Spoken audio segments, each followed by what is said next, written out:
all-encompassing law system that governs all aspects of life, civil, religious, ritual, criminal, something we don't have the same in Christianity. So where we see that coming to a pragmatic implementation is that Islam, through a doctrine known as the Pact of Umar, which claims to be somewhat earlier, but is probably from the 9th century, is essentially a document that laid out what are Jewish privileges and responsibilities as a minority in Muslim society.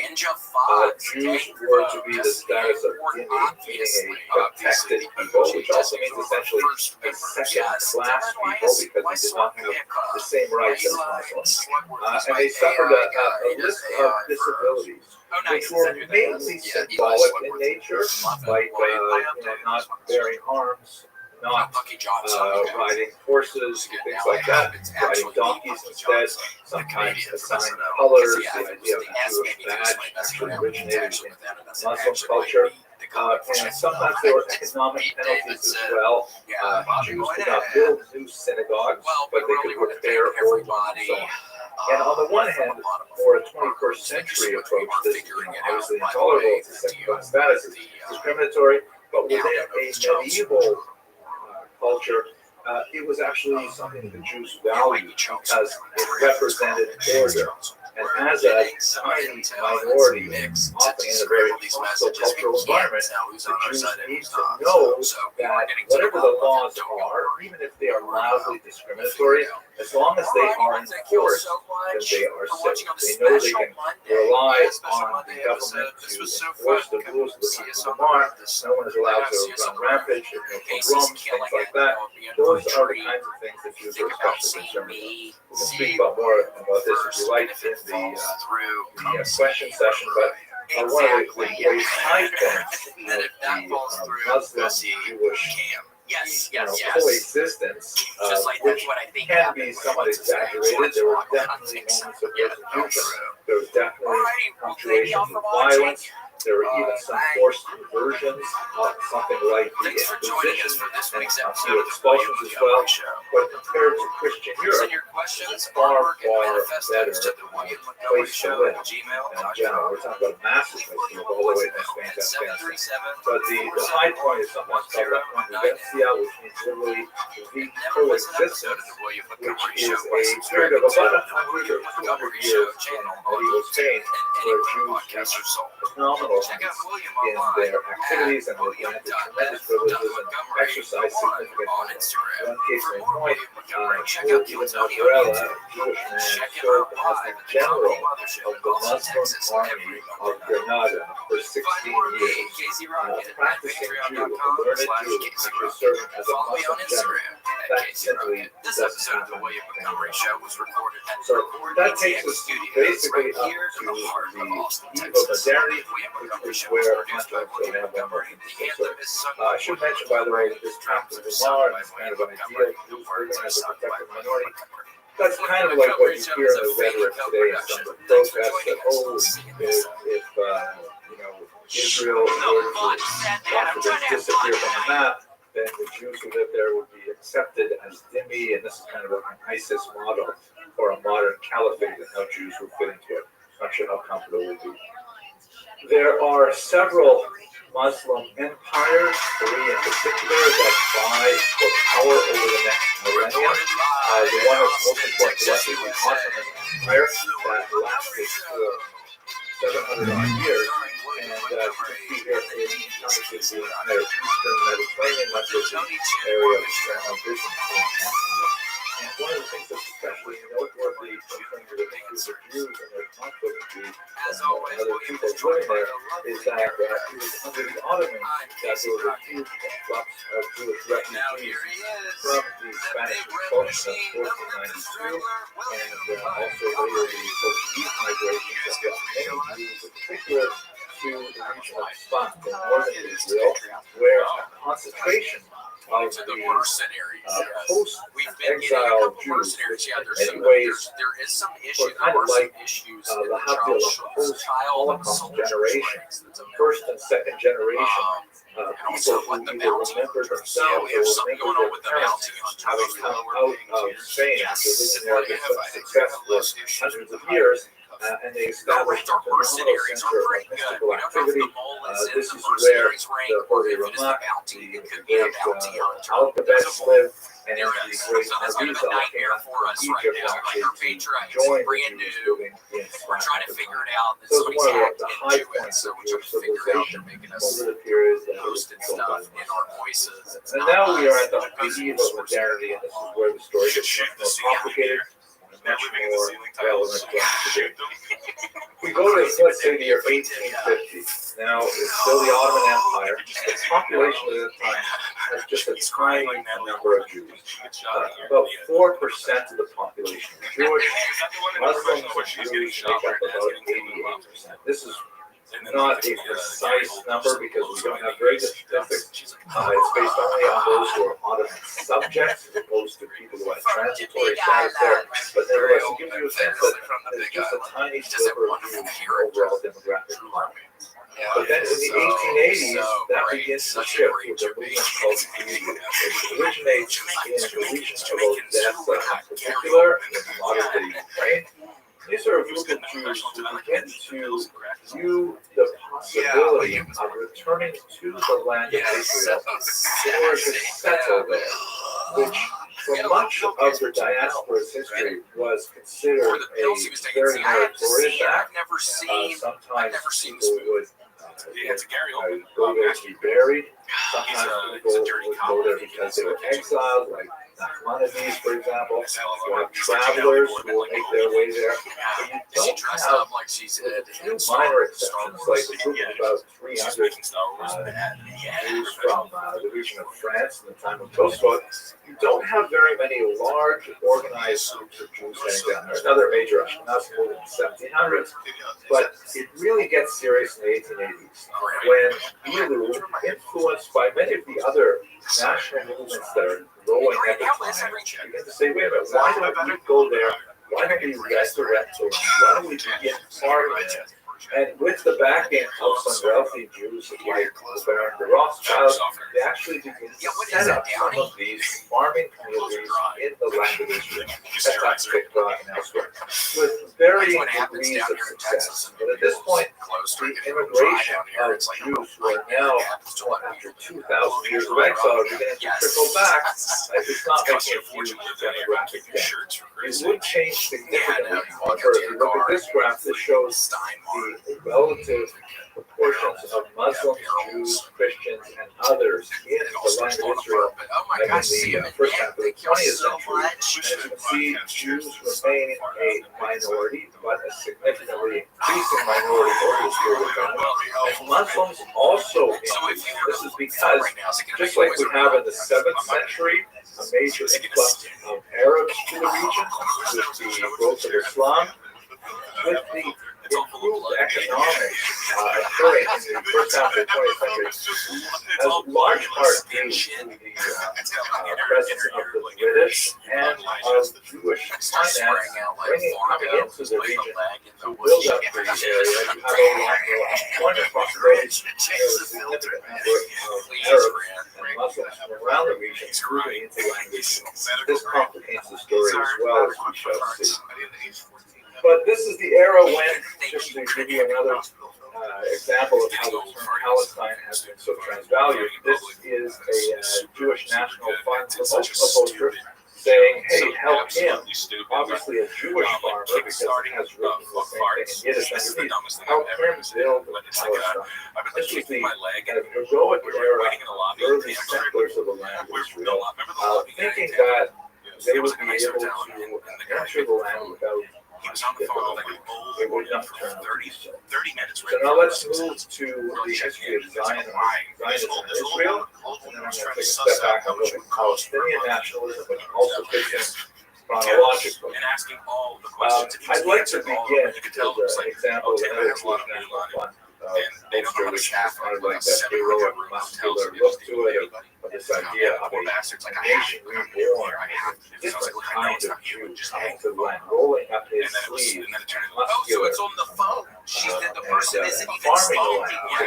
That story being, the stereotype of the ghetto living, very pale and lots of books and texts, but no familiarity with the traditional agriculture. The increasing presence of Jews in the region began to alarm some of the Arab notables. So what is that? You're able to keep your leg when you do get your leg, you're actually intellectual aristocracy of the Palestinians who was not using that term at the beginning of the 20th century, although the region was called an Arabic Palestine, and there was a alarm the direction of Jewish migration that could I don't know. significantly I'm shift normally the getting too demographics of scared the in region the and in fact could apartment change before I the can even political go and out to social do stunts. And status quo. literally, it's where you So live in one like a man, little Yusuf apartment, and I'll just be not thinking about anything and walk who's down a actually, tiny by the little way, hallway, the and then just the grandfather neighbor in the of kitchen, and Professor Erica's Khalidi fucking at asshole Columbia jumped University, out at me and expert in just the scared region. me to death. He decided to write walks to out my Theodore mood Herzl, for shown a in the while. center of this image, It's like, who was the father of modern scared me so political bad. science. Theodore I'm not Herzl, fun. I'm not having sure fun many after familiar that. I with have his to story, relax. was I have to a chill. journalist, fairly assimilated, but he covered the infamous Dreyfus trial in France that was astounded with the level of anti-Semitism in France, which was the first country to fully emancipate its Jews in 1790 and 1791. And he, seeing the anti-Semitism unleashed against Dreyfus, said that, this is impossible. The Jews must have a land where Jews must have a place where they live. And so until he passed away in 1904, he was incredibly energetic about traveling to world capitals, to speak with world leaders, and to argue for the allocation of land in the land of Israel to a Jewish national home. So he was the face of political Zionism. Unlike the Diesel movement, he was not religious. In fact, at one point he even thought that conversion might be a solution for the problem of anti-Semitism. He abandoned that idea very early. But at any rate, Khalidi said, I'm going to write directly to Herzl and say, and he wrote a very beautiful polite letter in French, which was the diplomatic language of the era, sending it to the chief rabbi of France, Rabbi Sadat Khan, and he wrote to him, look at one section. The idea of Zionism is totally natural, beautiful, and just. Who can contest the rights of the Jews of Palestine? My God, historically, it's certainly your country. Not voting passes from a particular letter. Nevertheless, the letter goes on to say, but although this would be a wonderful thing for Jews and for humanity, the truth is, it would cause such a mess in the land of Israel. All of that, it would cause such a mess, and it really should not happen. Take other steps, find other solutions for it. Herzl responded, also very politely, and I won't go into great detail here, but he somehow missed the basic thrust of Khaledi's message, which suggested that it was all about status quo and about the mindset of the Muslim people living in the region who would not take well to the idea of Jewish sovereignty in traditional Muslim land. And Herzl understood it more economically. He wrote, who would think to remove them? Meaning, you think we're trying to promote the population? Not at all. It is their own well-being, their own individual wealth that we will improve by bringing our own. In other words, Herzl will say, don't worry. The standard of living will rise as there will be more foreign investment. There will be more jobs, there will be more industry, and Muslims living there will have tremendous prosperity, and they'll be fine. Even under Jewish sovereignty, no problem. They're kind of like at different levels, and ultimately it turned out that Khalidi was the most, prescient, prophetic about what would ultimately happen. The history of how that came so involves the British, of course. The Ottoman Empire was teetering at the very last days of its existence, and all of the great powers were poring over maps with rulers and drawing borders and saying, I'm going to take a piece of this, and you're going to take a piece of that. And England decided to back the Zionists for many reasons and promised the land of Israel to Jewish settlement. This is the doctrine known as the Balfour Declaration.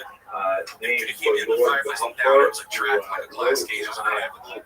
Lord Rothschild, and you can see the inset paragraph that says, His Majesty's government, the British government, view with favor the establishment in Palestine of a national home for the Jewish people, and will use their best endeavors to facilitate the achievement of this concept.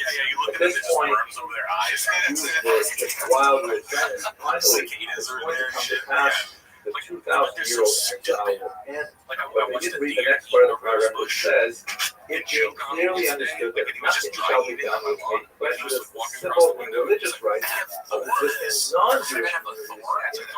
So in other words, we're going to do this for the Jews, but we also do not want to offend the local Muslims as well. And this is typical for much of the Mandate period, where the British will promise one thing to the Jews, another to the Arabs, and it was impossible. Nevertheless, politically, militarily, they supported the region at the end of World War I, and they were able to ask the United Nations for a mandate, which means the United Nations, or the League of Nations, as it was called then, said to the British, okay, you will control the region until we work out a solution for how this is all going to work out with various people who are laying claim to the land. And then the violence began. Mark Cuban started this. Cycle of violence. It was one of, I think it was a Shark Tank guy too. Was that a Shark Tank? Well, there's an element of something which is absolutely horrific, and Mr. Wonderful loves the entire land is soaked with the blood of who died needlessly in these They didn't even want a piece of it. horrific They just loved eruptions it of so communal much. violence. We'll give 520. We could easily spend far more than the time we have today cataloging these events. And we could spend a lot of time assessing clip of Mr. who Wonderful did what first, received a watch as a gift. and what was considered an escalation, and what was considered retaliation. And I think it was like I don't want to spend our energy that way. Please suffice to say that it begins on April 4th of 1920, so now we're in over a century of this back and forth of violence, which sometimes involves Arabs, Jews, occasionally involves Jews attacking Arabs as well, including in our own days. And the British, they're finally they come up with what now reading it many years later, my humble opinion, probably the most accurate assessment of the situation. The British are very good at putting in commissions, so they hire Earl Peel to make a commission. It's called the Peel Report. And basically he says that you have to partition the land. They're not going to share. The Jews and the Arabs cannot live together in one state. So therefore he recommended creating this area here, which is outlined by the red. This is more or less where you have the bulk of Jewish settlement. Significant number in Jerusalem as well, and also creating this sort of like appendix shaped thing, which was a international zone that would allow people to go from the sea to Jerusalem itself, which would be neither Jewish nor Arab. Obviously, this is an fraction of what the Jews would have hoped for, but nevertheless, Jews are known as the Yeshiva, the settlement, that is, the Jews living in the land of the time, were willing to accept the Peel Report. The Peel Report, by the way, goes into the analysis of this to say that, if you look at the last paragraph here, an irrepressible conflict has arisen between national areas within the narrow bounds of one dumbass idea. What is there this is no common idea ground. these idiots have come in here? Their national aspirations are incompatible. The The Arabs desire to revive the traditions of the Arab Golden Age. The Jews desire to show what they can achieve when restored to the land of the Jewish nation. We currently have, I think, the Neither of the two national ideas permits a combination in the sort of things that they create. He'll also dismiss in the other paragraph, which I read, the notion that prosperity would that putting more money into this situation would not ease the conflict because they would fundamentally the Arabs, for their part, are still referring to them as Arabs rather than Palestinians because it turns out Palestinians really only comes to power in the 1960s, but they've definitely developed a national consciousness. They're definitely thinking themselves as part of the pan-Arab people. They are singularly time after time, their leaders choose to back the wrong side in global conflict, including Benjamin Hussein, who was the Mufti of Jerusalem, who was seen here in the different photographs of Northern Adolf Hitler. And we have examples right up to the Iraq wars, and so so on. I'd trade that But for at any rate, pocket watch. I'd trade that the situation ends up in a stalemate, which is exacerbated by World War II. A white paper was issued in 1939 by yet another, and it said that the only way to solve this is by severely limiting Jewish migration to the land of Israel. 75,000, which was a tiny number over 5 years. And of course, this was during the period of the Holocaust era, when there are literally hundreds of perhaps millions of Jews who are seeking to come to the land of Israel, and they'll do it legally or illegally.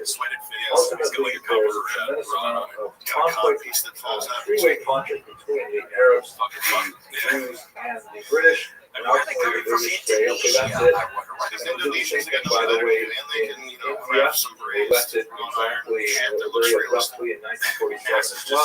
They handed it back to the United Nations and said, you know what, we're not going to deal with it. We can't manage these two peoples. You figure it.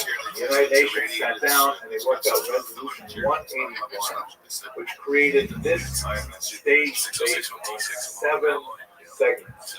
The green segment will be given to the Jews for the future state of Israel. The sort of yellow goldenrod color was given to the Arabs. And you can see right in the middle of the goldenrod, Jerusalem was to be an international zone ruled by an Israel. I'm sure you're all familiar with the history of this point. Why the Jews accept this? The Jews say, well, it's not what we think of the land of Israel. We're so happy to have our own country. They accept it. They declare statehood, and 5 armies attack. Amazingly, the Jews are not only able to defend themselves, but even able to actually hold their own and expand the territory somewhat.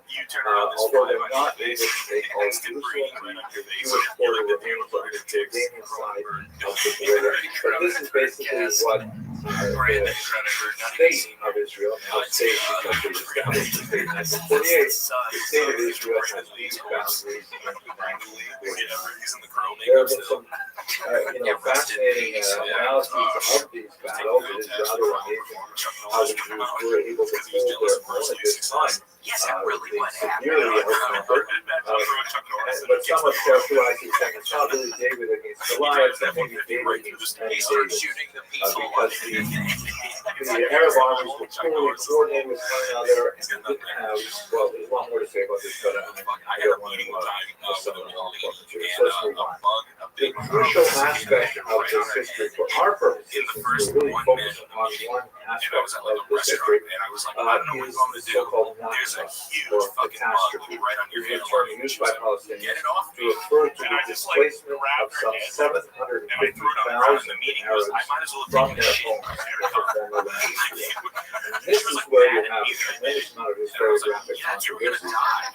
Why were those Arabs displaced? So on the kind of older pre-1990s Israeli historiography, there was this notion that this was an entirely voluntary departure by the local population, feeling that with all of the events of the Arab armies, the Jews would be driven into the sea, and then they would be able to go back and not only return to their homes, but also collect the goods of the displaced Jews.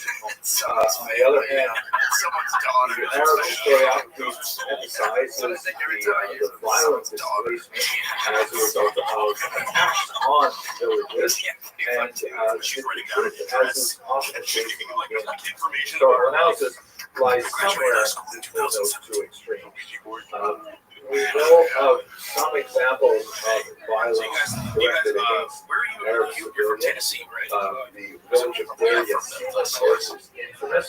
And there was also something called Plan Dalet, which was essentially a military tactic that said, when the people leave a particular region, especially around communication zones and areas where there are very narrow wastes for vehicles to go back and forth, they should not be allowed to return to their homes. The difference in interpretation, of course, were those things that Deir Yassin and Plan Dalet, were those exceptions, were they anomalies, were the kinds of things that are inevitable to happen in the fog of war, poorly determined strategies. I do not believe that What, those like are prophecies are gonna be term true? strategies, Like, but the Grand nevertheless, Canyon is. this is where the historical analysis scholars engage.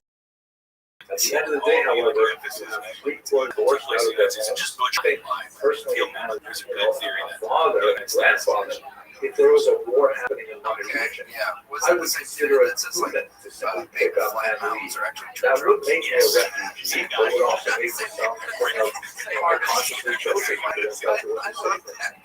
There's so much more to say about this, but That's what they didn't tell you. Tell you what, there was you big should ass also trees. remember that there was a second Looks like it goes to the moon.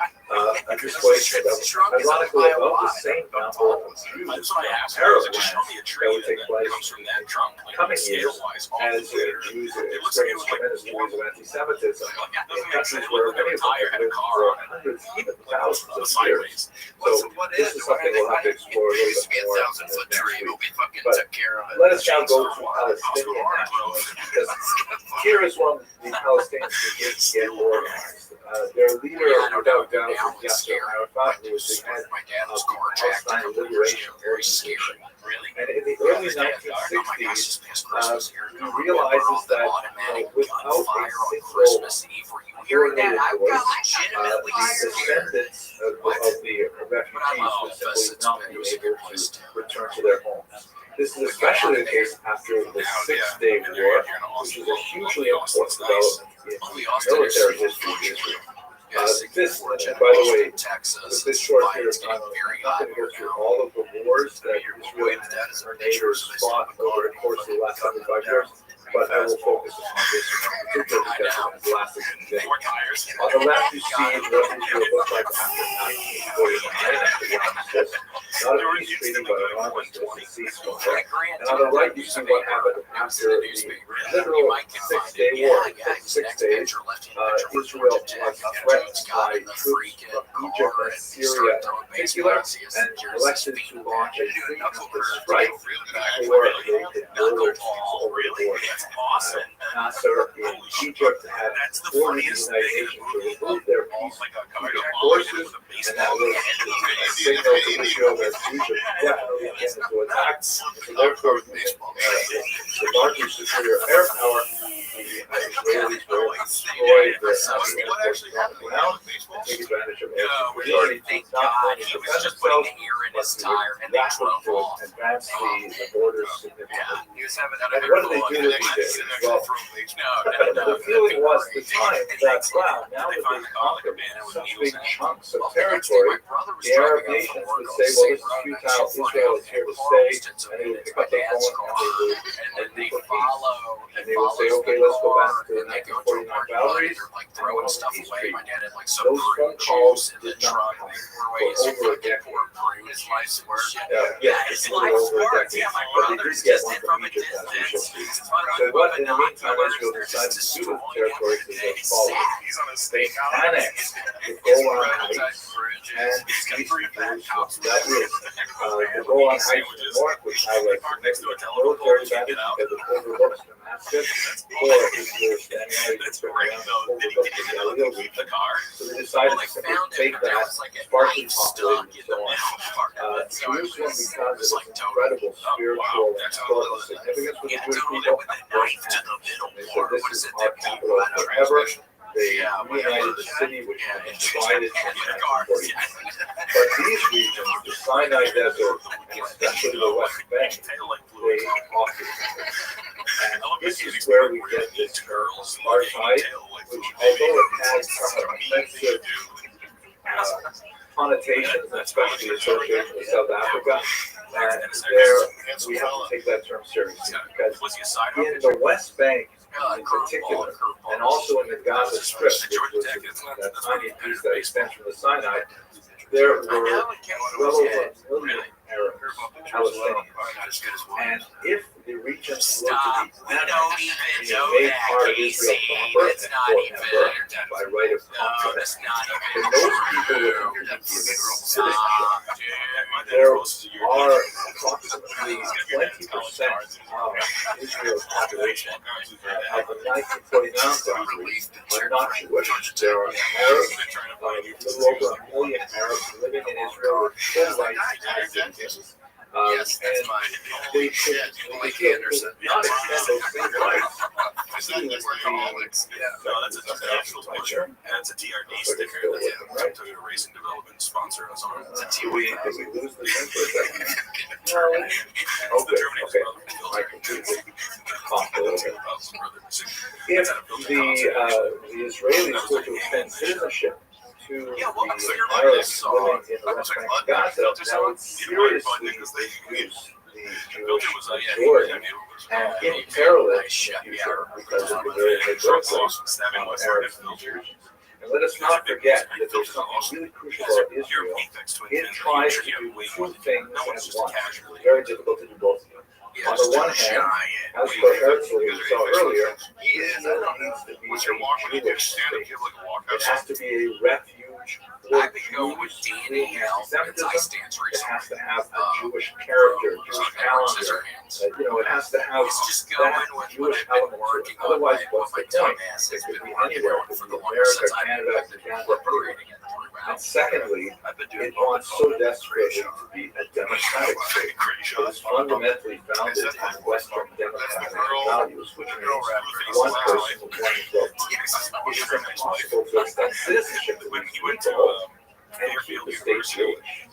So therefore, these people living in Gaza and the West Bank were in a kind of limbo status, a stateless status, because they were not given Israeli citizenship. And we are now coming to since 1967, 67 odd years since then. I don't think so. I think she has a The United Nations treated it by issuing Resolution 242, which essentially called for Israel to withdraw from the current boundaries back to 1967, and also called for the neighboring countries to stop attacking Israel. And those two things, neither of them should happen unless they both happen. What do y'all come out to? Do y'all come out to the same thing or different stuff? One state, however, was able to make a deal with Israel on the left. Anwar Sadat, the three very happy men. Anwar Sadat on the left, Jimmy Carter, the American president. Anwar Sadat was the president of Egypt. And on the right, the great Prime Minister of Israel, Menachem Begin.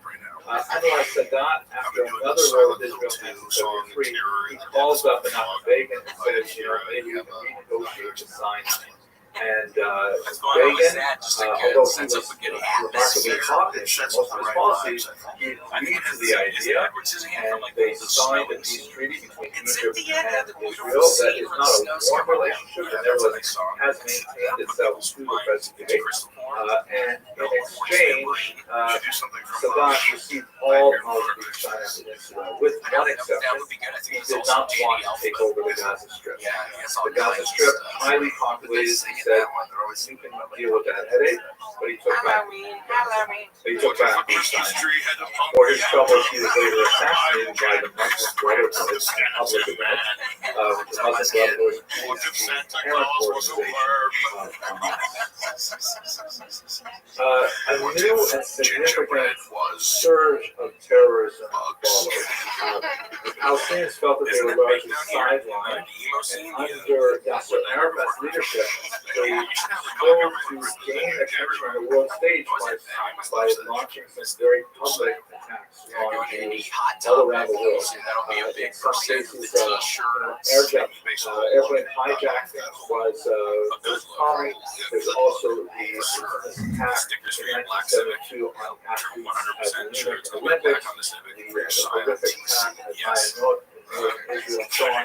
And all of these things were intended to try to bring attention to the Palestinian demand, which they were largely unsuccessful, although many people were trying to fulfill these attacks. It did not actually result in any improvement for the Palestinian situation until the first Intifada of 1987. The term Intifada means shaking off, and is invariably associated with the idea of uprising.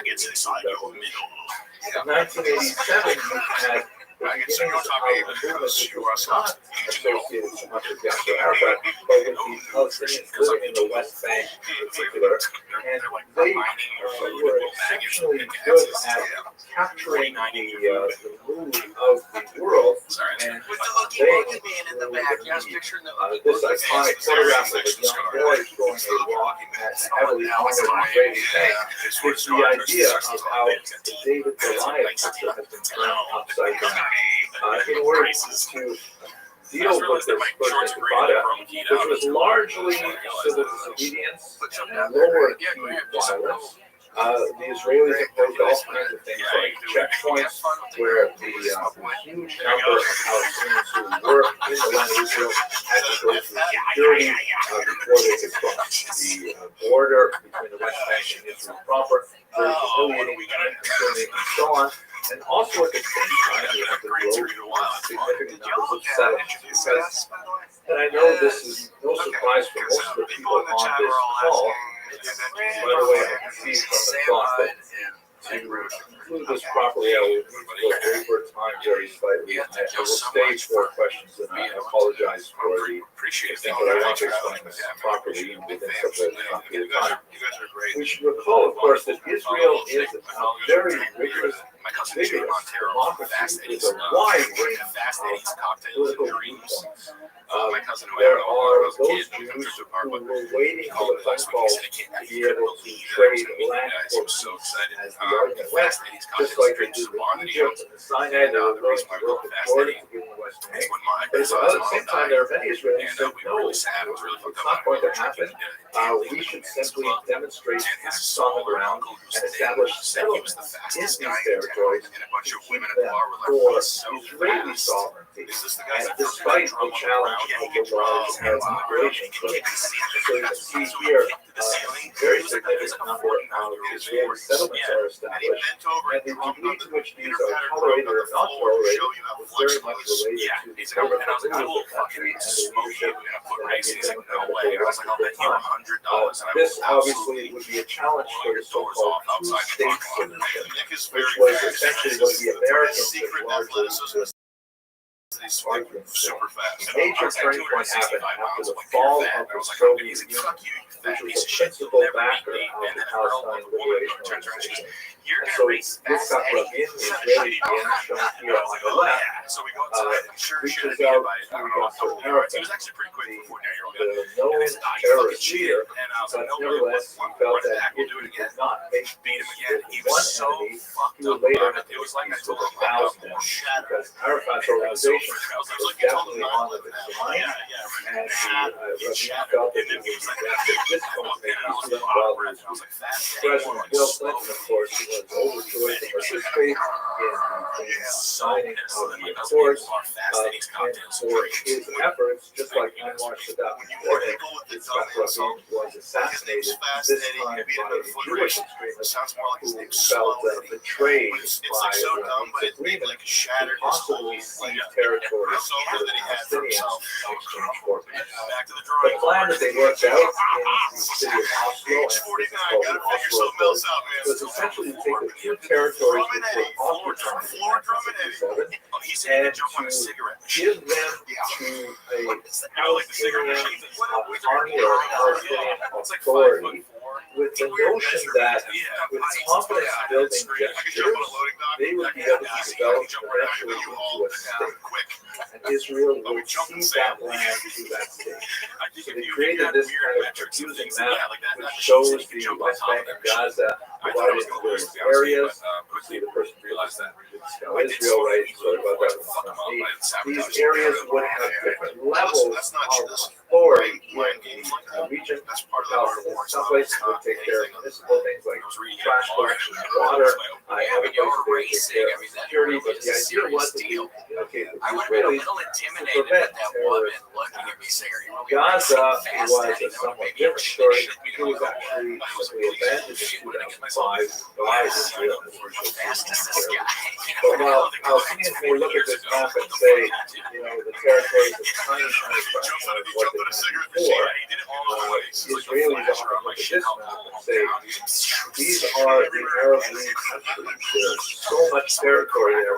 We feel it's this tiny little piece in the middle there.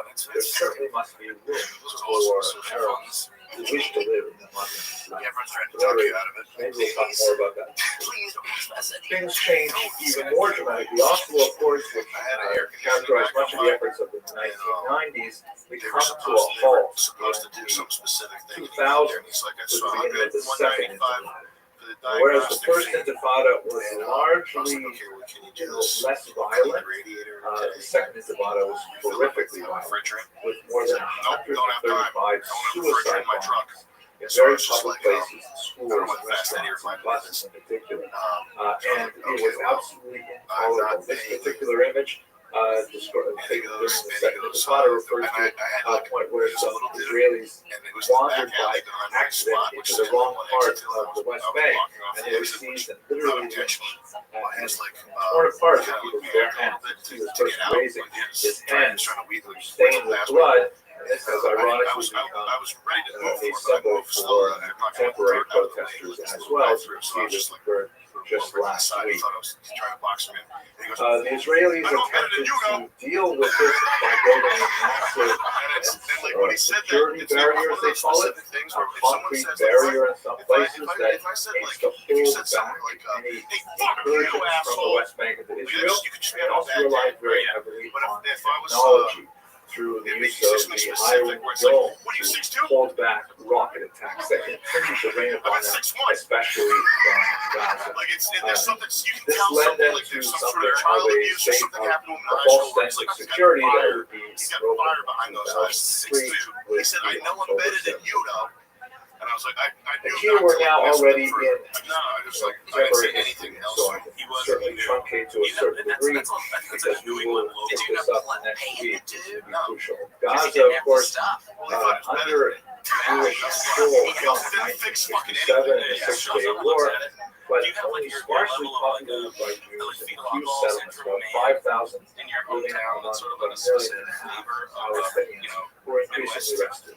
In 2005, in a very, very painful move which divided the country, the government under Ariel Sharon decided to divest, disengage from Gaza, and to simply remove themselves from it entirely, making that demographic time bomb. It's very difficult to control this large and unhappy population, high levels of unemployment, more than half of their population under the age of 18, and so they decided to pull back. And the experiment was, let them have their state as it were, and let's see what happens. Of course, it did not work out well. They had elections shortly thereafter. In this election, two major parties were Hamas and Fatah being the party of Yasser Arafat, who now passed away. And as you can see in the West Bank, Fatah has a slight edge. In the Gaza Strip, Hamas actually came out on top, and then later they would have a coup and they would drive out any of the Fatah associates. So basically, Gaza since then has been ruled by Hamas, and it's been blockaded by Israel because there's constant rocket attacks and there's concerns about import of munitions. We'll have to return to these very complicated issues beginning of next week's session. I'm going to skip through this because this will be also related to this week. But I will conclude with two ideas. The first is that with the October 7th attacks, Israel responded with something called the Gaia Doctrine, which is basically this military tactic or strategy that if Israel is attacked, they must counterattack with disproportionate force to deter future attacks. This Gaia Doctrine has proved to be fairly useful and instrumental for establishing a base conflict in many of its neighboring countries. In fact, today Israel does have a history not only with Egypt, but also with Jordan and several other Arab states, but it has not proved to be effective dealing with Hamas. Yet. So let me conclude finally. We began this discussion with when do we begin this song? And That's Halloween, Spirit Halloween. This is a commemorative medal It's like a yuppie Halloween struck in 1958 by the young David Israel, then 10 years old. And on one side, they have this image, obviously belonging to the original Roman coin, and it says,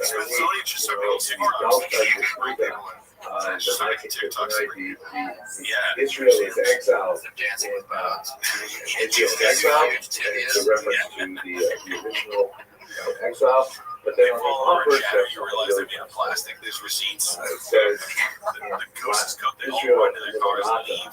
Israel is liberated. And it shows you an image that is evocative of the original Judea-Capta, but says so much more in a positive way. Where the Roman soldier once stood, you have a young woman playing with a child, where the despondent Jew So much now have a farmer planting a tree for the future. the general manager. I think this is how Israelis usually hold over I'm the IMAX guy. Israel.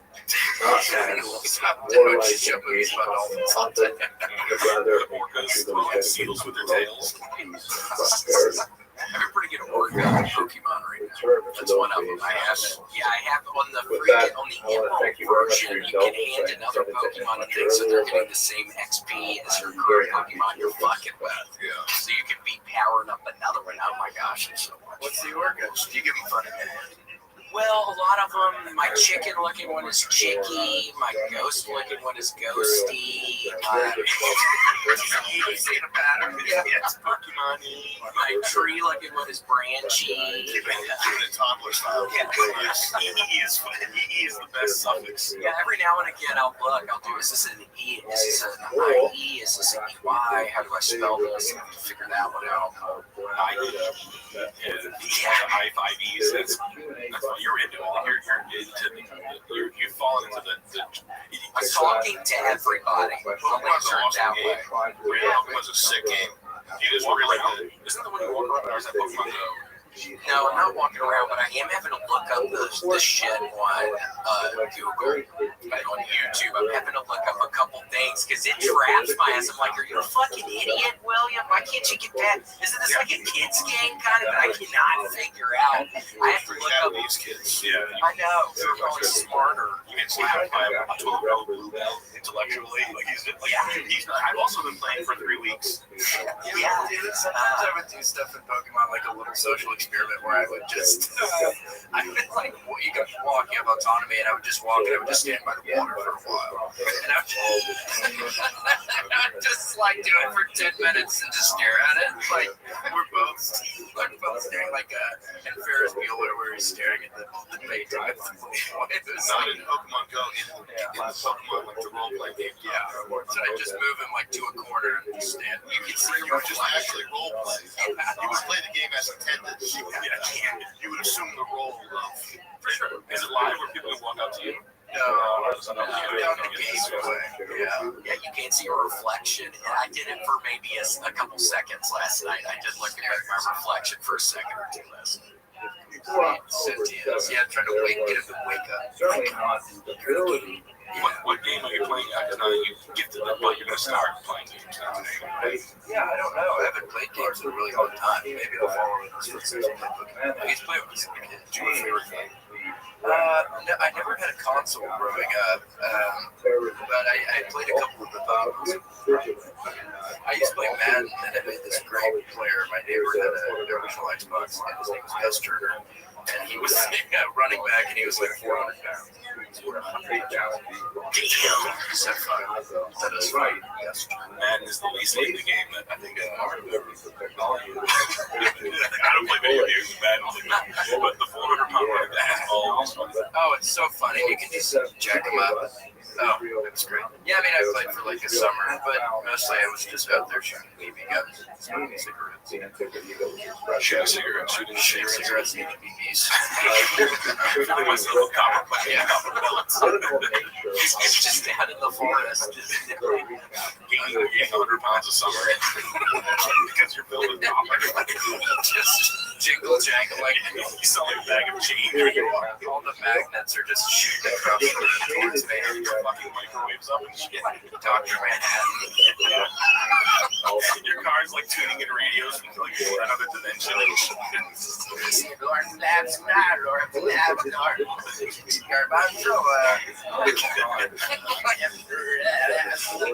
you filled yourself with like copperhead. That was the brand of pellets. Copperhead pellets. You look normal, but you weigh 497 pounds. Shit. It's admirable goals. We have ourselves a top 3. Yes, that's well. Speaking of Dr. Manhattan and eating copper BBs, it's so funny. This is a perfect transition. I've been researching sort of molecular physics, and I have come across particle accelerators that make the Higgs boson look like the Higgs boson. So these are the top 3 particle accelerators, and their victims. So it's kind of like how the Sandman is a long setup, and Spider-Man fell into the particle accelerator, and he got completely molecularized and turned into sand. So these are the top 3 accelerators and the tragic consequences of their science. Number 1, the Big Barlin. So, much like the Higgs boson, the Big Barlin was made out of atoms, 100 atoms a minute, which is it's a lot. It's over close. I don't know. And for those that don't know, what is Higgs boson? For the lay people out there, how would you even? What's Higgs boson? It's basically a playground for particles, and it's where quarks go to scream. So it's basically like a neutron star if it was smiling. So if it was Greek. Yeah, so it's a bunch of particles going really fast, and I guess they just it prints out data. So it's called the Higgs boson, and so these are the kind of the competitors that are less known but still cause tragic accidents. And of course, Grant, you want to pull up the man who was tragically cursed by this devilish machine, the Big Barlin. So this is Hoggs Mosley. So Hoggs Mosley, not to be confused with his sister Miggs Boston. Interesting names they all had. Yeah, I like them. Miggs Boston. So he was a student of John Carlos Scarlo during the golden age of jazz, and he fell into the nuclear reactor, and unfortunately, he ended up playing 6 seasons for the Baltimore Orioles.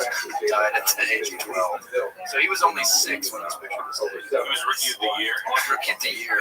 His balls green. That's actually all balls. He broke his arm. And they did the thing where he throws it real fast. What is that? Rookie of the Year. Yeah. Daniel Stern was piping him up. Yeah, that's the lesser 3 known. What are the other 2? I'm excited I'll about. just fire him out. Grant, throw that shit up. I want to see some of these people who just got absolutely decimated by this. Science drives me crazy. And I was watching Terminator Dark Fate last night, which made me pretty happy because I hate machines. And this is another man who was just absolutely trounced by his machine. This is Big Ozone. So he was a scientist assistant, and he got tethered to a USB cord by a pig's tail. He had a pig's tail as a belt, and the particles shot up the belt, and they made him. He was sad for his days. He ended up running a Kia. He ended up being 150 years old. For a little pig's tail, people need to remember if they can picture that. Think of Charlotte's Web. Yes. Little curly tail. That's a cute tail. He owns a pawn shop in Las Vegas on television on the History Channel. Yeah, we're one of the Indonesian fucking expensive ass suits. Craftsman. It was like Big Hoss's cousin from Pawn Stars. Big Hoss. His favorite quote is, "You can borrow my name." What do you want to do with me? You can borrow my name. Well, it fused his lower half with that chair, and much like a centaur, and his wife ended up tragically coming down with That basically brings us up to where we are. she passed at the age of 40. Not to be confused with Scarlet Fever. No, it's like worse. It was way worse. And he swallowed an atom the day after his conspiracy. So that's when he ended up becoming Mark Brantley. He was originally Big's Ozone, and at night, the day he fell into the That's a tree guy. Yeah, tree man. Yep. He was one of the crowd he cut down a huge tree. He had a lot to do with it. Was he associated? Yeah. Yeah, basically that was like his dad's house. So yeah, he took it down by hand or firewood, and that's where Connecticut is. So it's in a little divot like a firewood. I think his name was Mark Brantley, and he sold insurance. He sold me life insurance a couple of weeks ago.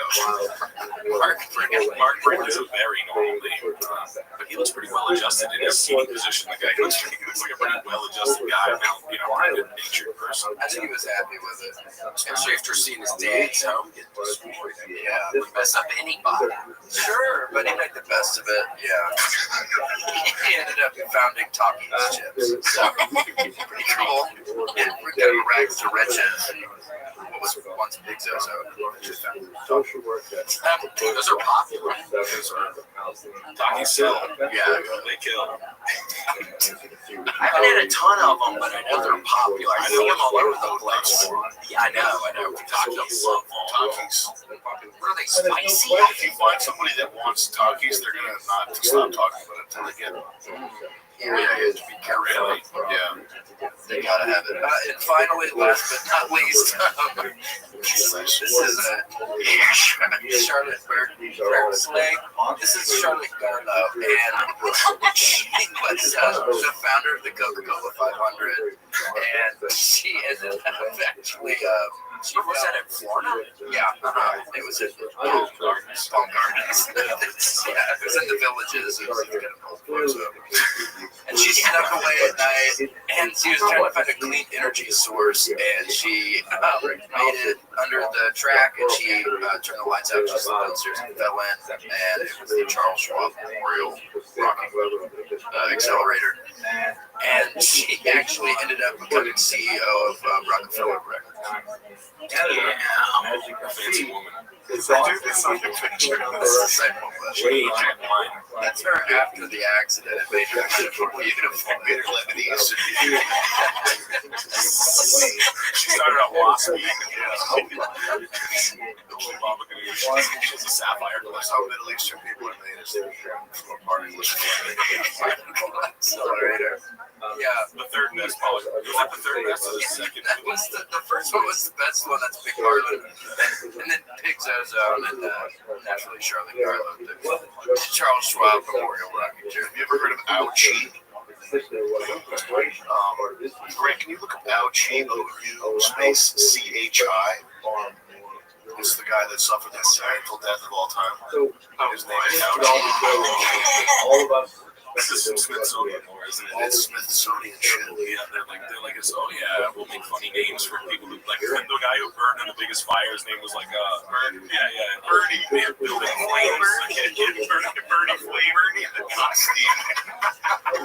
Sweet Bernie Hot Steve. Bernie Melts. Yeah. God, I remember on the news where the plane went down and somebody messed with the news people, and it was like the pilots were too low. Yeah, too low. What was it? Oh, yeah. Ding Ding Pow or something. Oh, it was so funny. Somebody got some down plane on like CNN or something. The pilot's name was something Wong. Oh, we too low. Ding Ding Pow. Like old bonehead CNN, like gullible as shit. Oh, it was the Brad is coming up there. He's right there. So he was exposed to some nuclear radiation, something or other, and it turned him into a pile of goo over like 180 days, and they were just keeping him alive in this hospital bed with no skin, no hope of ever living. Yeah, there are other photos. I won't put those. Human goo pile. His name's Ouchie. The picture you can pull up is the one from RoboCop when the toxic waste falls on him and the before Taurus runs him over. He turns into splatter. Yeah, that's such a fucking brutal. RoboCop was so great. It was Gary. Chandler. He was in the Starship Troopers. Yeah. For Paul Vanderhoven. But he really horrified the nightmares. You know, they would line up and kill a fucking, and then they make a robotic cop that melts criminals with lye. Lots of barrels of lye. Which is cool. melting criminals. You guys have a ton of it here. There's melting criminals in your lobby. I can't believe it. Good for you for cleaning up the streets, but overloading. When I came here, William was like kind of pushing the top of a 50-gallon drum down on a guy trying to escape, but he explained to me that he was a filthy piece of shit that just does bad things all the time. So there was no mercy. You gotta bring back drums. Yeah. There's no toxic drums, exploding barrels. Oh yeah, we need more of that. It was everywhere in the 90s, and someone bought it all This up. country's too safe. Yeah, no, I mean, we coddle criminals in this country. We need to start dipping in the news to make super criminals. Turtles. Yeah. Shredders and turtles. Oh, like Donkey Kong Country 2, and there's news and sludge now, but that's pretty good with Donkey Kong Country 2. Oh yeah, those Donkey Kong Country games are fucking awesome. They're wonderful. They're my favorite games. They're unbelievable, man. They're wonderful. They're like masterpieces of not bullshit. Donkey Kong Country games are fucking masterpieces. And you can play them forever. It takes a very long time because I spend a lot of time on that thing just looking through all the games, and a lot of them seem like short. Donkey Kong, it's wonderful. You get your money's worth. It's got incredible platformer like controls, dynamics, and the levels are like very hard, but it's not annoyingly, punishingly hard. It's like a challenge. For sure. Little guy's name, Diddy Kong. Diddy Kong, yeah. He's a little guy. He pops out, bounces on stuff. The crucified alligator. That's it. All right, one more character. It's a crucified alligator. You know, he's got legs. He's got human legs. Tie his ass in the fucking mast of the ship. He's taking a big swing. Yeah. Scary. Alright, well, I gotta run, but keep talking. Give us some fun time. Yeah, so fun, guys. Wow. Thank you. Thank you. Oh my God.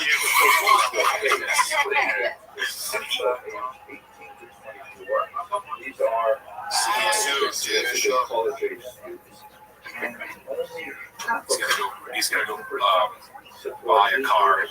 Yeah, Casey's really funny. no, Casey's wonderful. There would be times, the first like 5 weekends I was going out, there would be times I'd be in like the green room, smoking some weed, and just hearing him just smashing out there thinking, dude, you fucking idiot. How are you going to follow his fucking ass? Why did you do this to yourself? It always ended up working out, and it put on good pressure because I swear to God, there would actually be very real moments where I'd probably be a little too high back there just by myself, just hearing him absolutely destroying. Yeah, people, I guess a good charisma. Yeah, I think people like hearing you talk, and it's like, yeah. Top of head speed is an admirable quality. Yeah, you guys have high top end speed. Well, this stuff is so weird too. Like, I think there's the comedy like market is so like big, and a lot of people, a lot of comedians, it's like this crowd work and like the same shit. So Casey, sure, there's a ton of good people too, but Casey's stuff is so unique. There's nobody else. Avant-garde performances that are 1,000% unapologetic about it. They own it, and don't change. I think the first time I met him, I was all fucked up and skank. I was like 5 kinds of drunk, and I saw him, and I was a fan. I was like, I just stopped and I was like, don't ever change, and I just left. I'm a huge fan. Please don't ever change. He was like, yeah, thanks, nice to meet you. I was like, it was the first night we were there. That was a fun fucking question. Yeah, where was that, in Vegas? Yeah, Vegas. Yeah, Vegas is really fucking weird. Watching people gamble is weird. I always find it super strange watching normal, like, women at 9 a.m. or 9:45 a.m. a Bud Light touching a television screen. I came down for breakfast when they all hung over and sad, and I was like, why is this like normal, seemingly normal girl just like touching like a 30-year-old well-adjusted woman? Yeah. We took acid one time, and I remember I continued to see this small, just little white dude everywhere, and I started thinking this is the devil, because I swear to God, he like knew everybody, and we kept on seeing him. I think I would have noticed him even if I wasn't tripping on acid, but it ended up going back up to the hotel room. Eventually, it was too much stimulus for me, and it had been a little while. I can't get it to a safe place. Those are the jokers, right? Those are the DMT jokers. Have you heard of that? The clowns? The DMT portal clowns? No, is it something Take psychedelics? Yeah, it's been a while, but first, yes, I totally enjoyed acid, and I did take mushrooms when I was in LA kind of recently. And it wasn't a lot, but I was having a good time. I was just at the comedy store, so I didn't take that much, but I felt kind of goofy. But yeah, I totally enjoyed acid. It was I think that stuff's portal to hell. Yeah. Do you ever do it? So you do not. That thing, like those the clowns, like Charles talks about them quite a bit. Careful, man. Yeah, Charles has a full theory that, but not theory, I think it's like the DMT gatekeepers are the energy vampire clowns that come out, so you might have seen them. Well, when I did salvia one time, it was the weirdest thing. That was like in high school. I was just in the front of somebody's car. It was like Halloween night. We had a little bit of salvia, and I was the first one to smoke it. And like for 30 seconds, there was nothing wrong, and all I knew was to hold it in. And then something was horribly wrong, and I dropped the little one hitter, and I look up, and everything's in 2D, and everything starts flipping around like a fucking picture book. But I remember right when it was starting, there was a creepy guy. There was something, and he was wearing like stockings, like long red and white stockings. Yeah, it was weird. That was the only time. Like with the acid again, there was a time where I was doing it a good amount. I haven't done it recently. I would probably do it again, like if I was ever at the fucking beach again or something. Like that would be a prime time. Machine elves. If you look up land shark rides, psychedelic tweet, and see if a screenshot of this comes up. There have you. Well, that's 2 times they visited you. They were like, I like his work, but I want to be their fans. Could be, yeah. Long term. He was your first fan. That guy. I know. In front of that Yukon. And that's the shot was he was in the glove box of the Yukon. Nice. Good to see you here. If that Yukon has since sold and your friend's at, you should find the Yukon. He's probably still in the It's the first search result. There it is. Ayahuasca is insane because it appears to be one of the most legitimately dangerous drugs with the potential to gigafry your brain. It's exclusively taken by literal turbo normies who unironically want to like heal internalized racism trauma and basically get one-shotted by it. The most spiritually inept people in existence having their little brains rearranged by some Mesoamerican 60 demon who makes them quit their email job, divorce their boyfriend or girlfriend, and become a traveling circus stripper or whatever.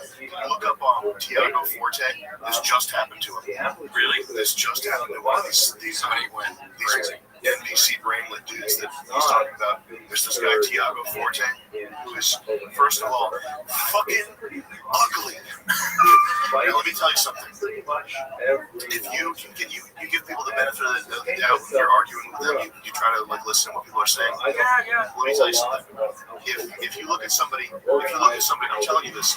If something about the way they look upsets you, if they're fucking ugly, they're probably genetically your enemy, and you don't need to like.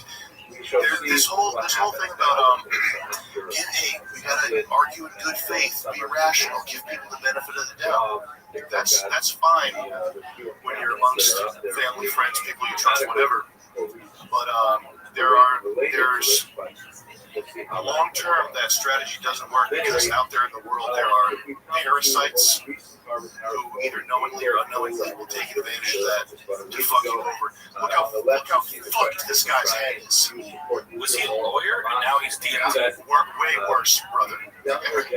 He was a get things done expert. Do you know what get things done is?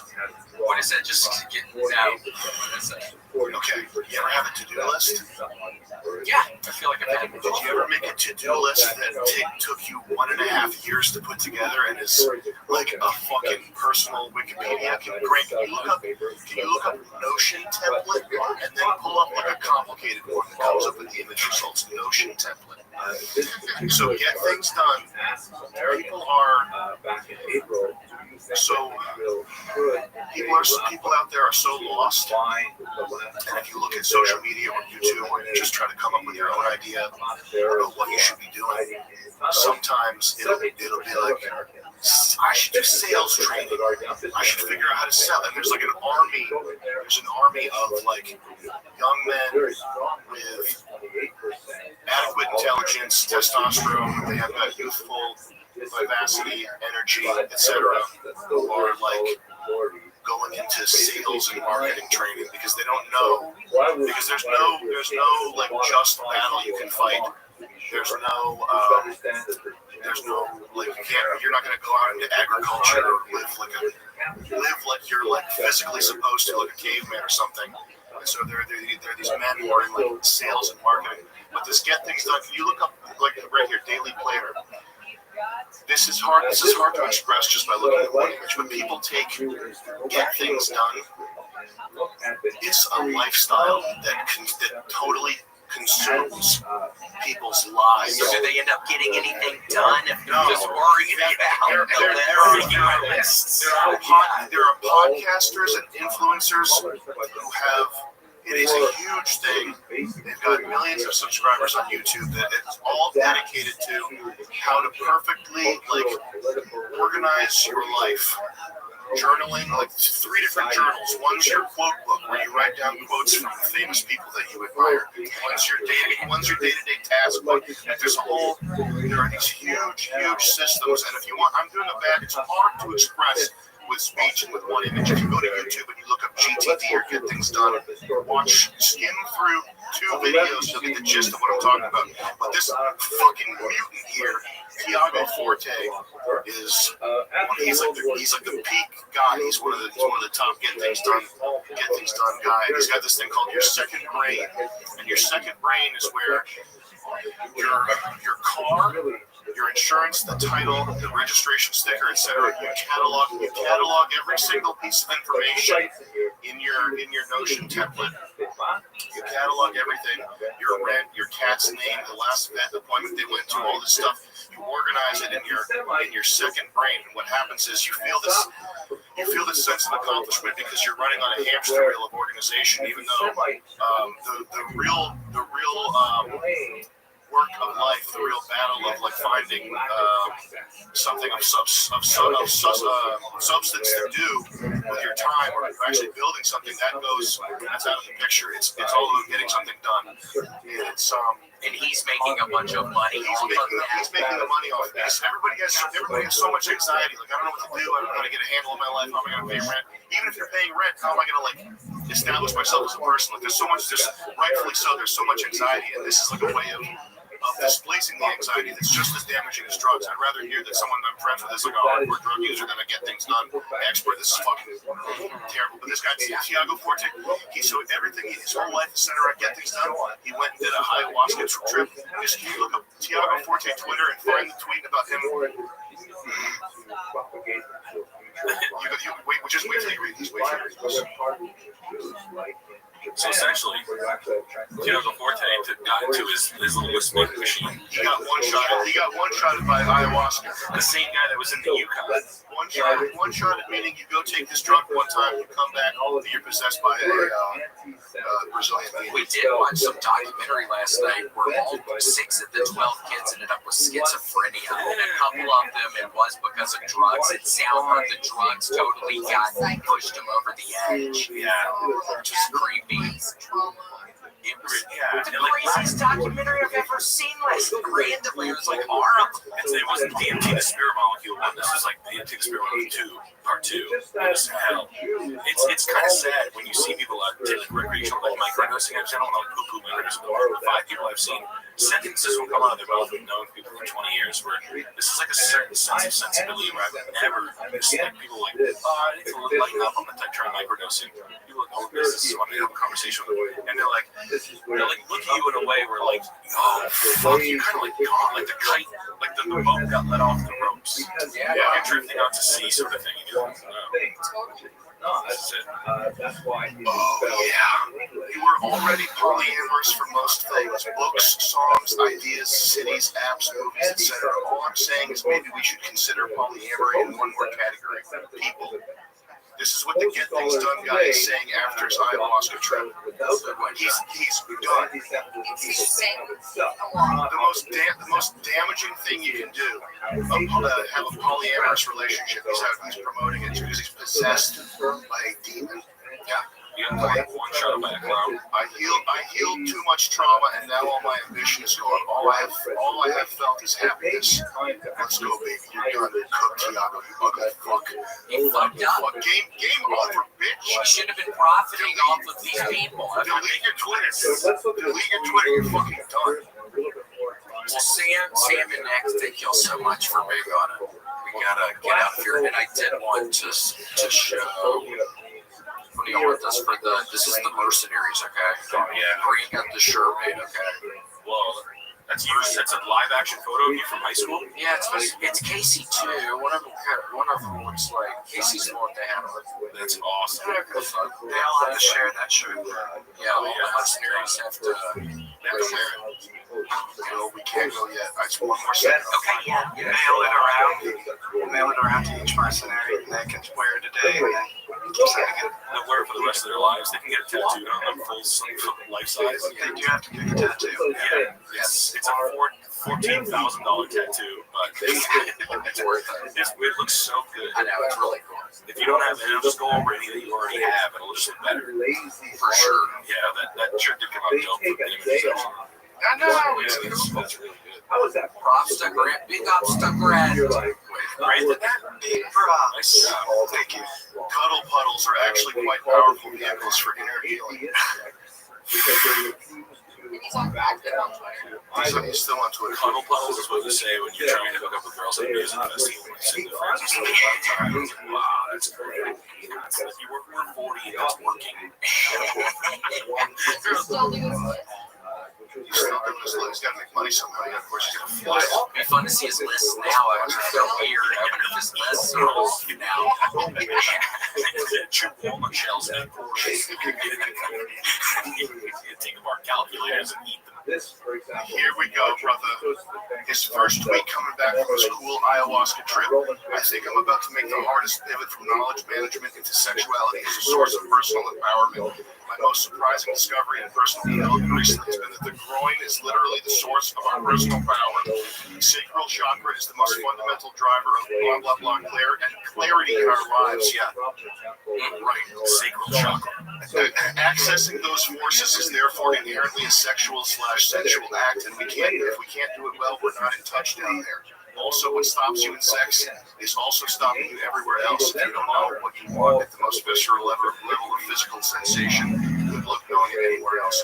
If somebody ugly tells you some shit, toss it out. Throw it right out. If they're not to be trusted, if they're ugly, don't listen to it. Ayahuasca, don't do it. Tiago Forte, fuck you.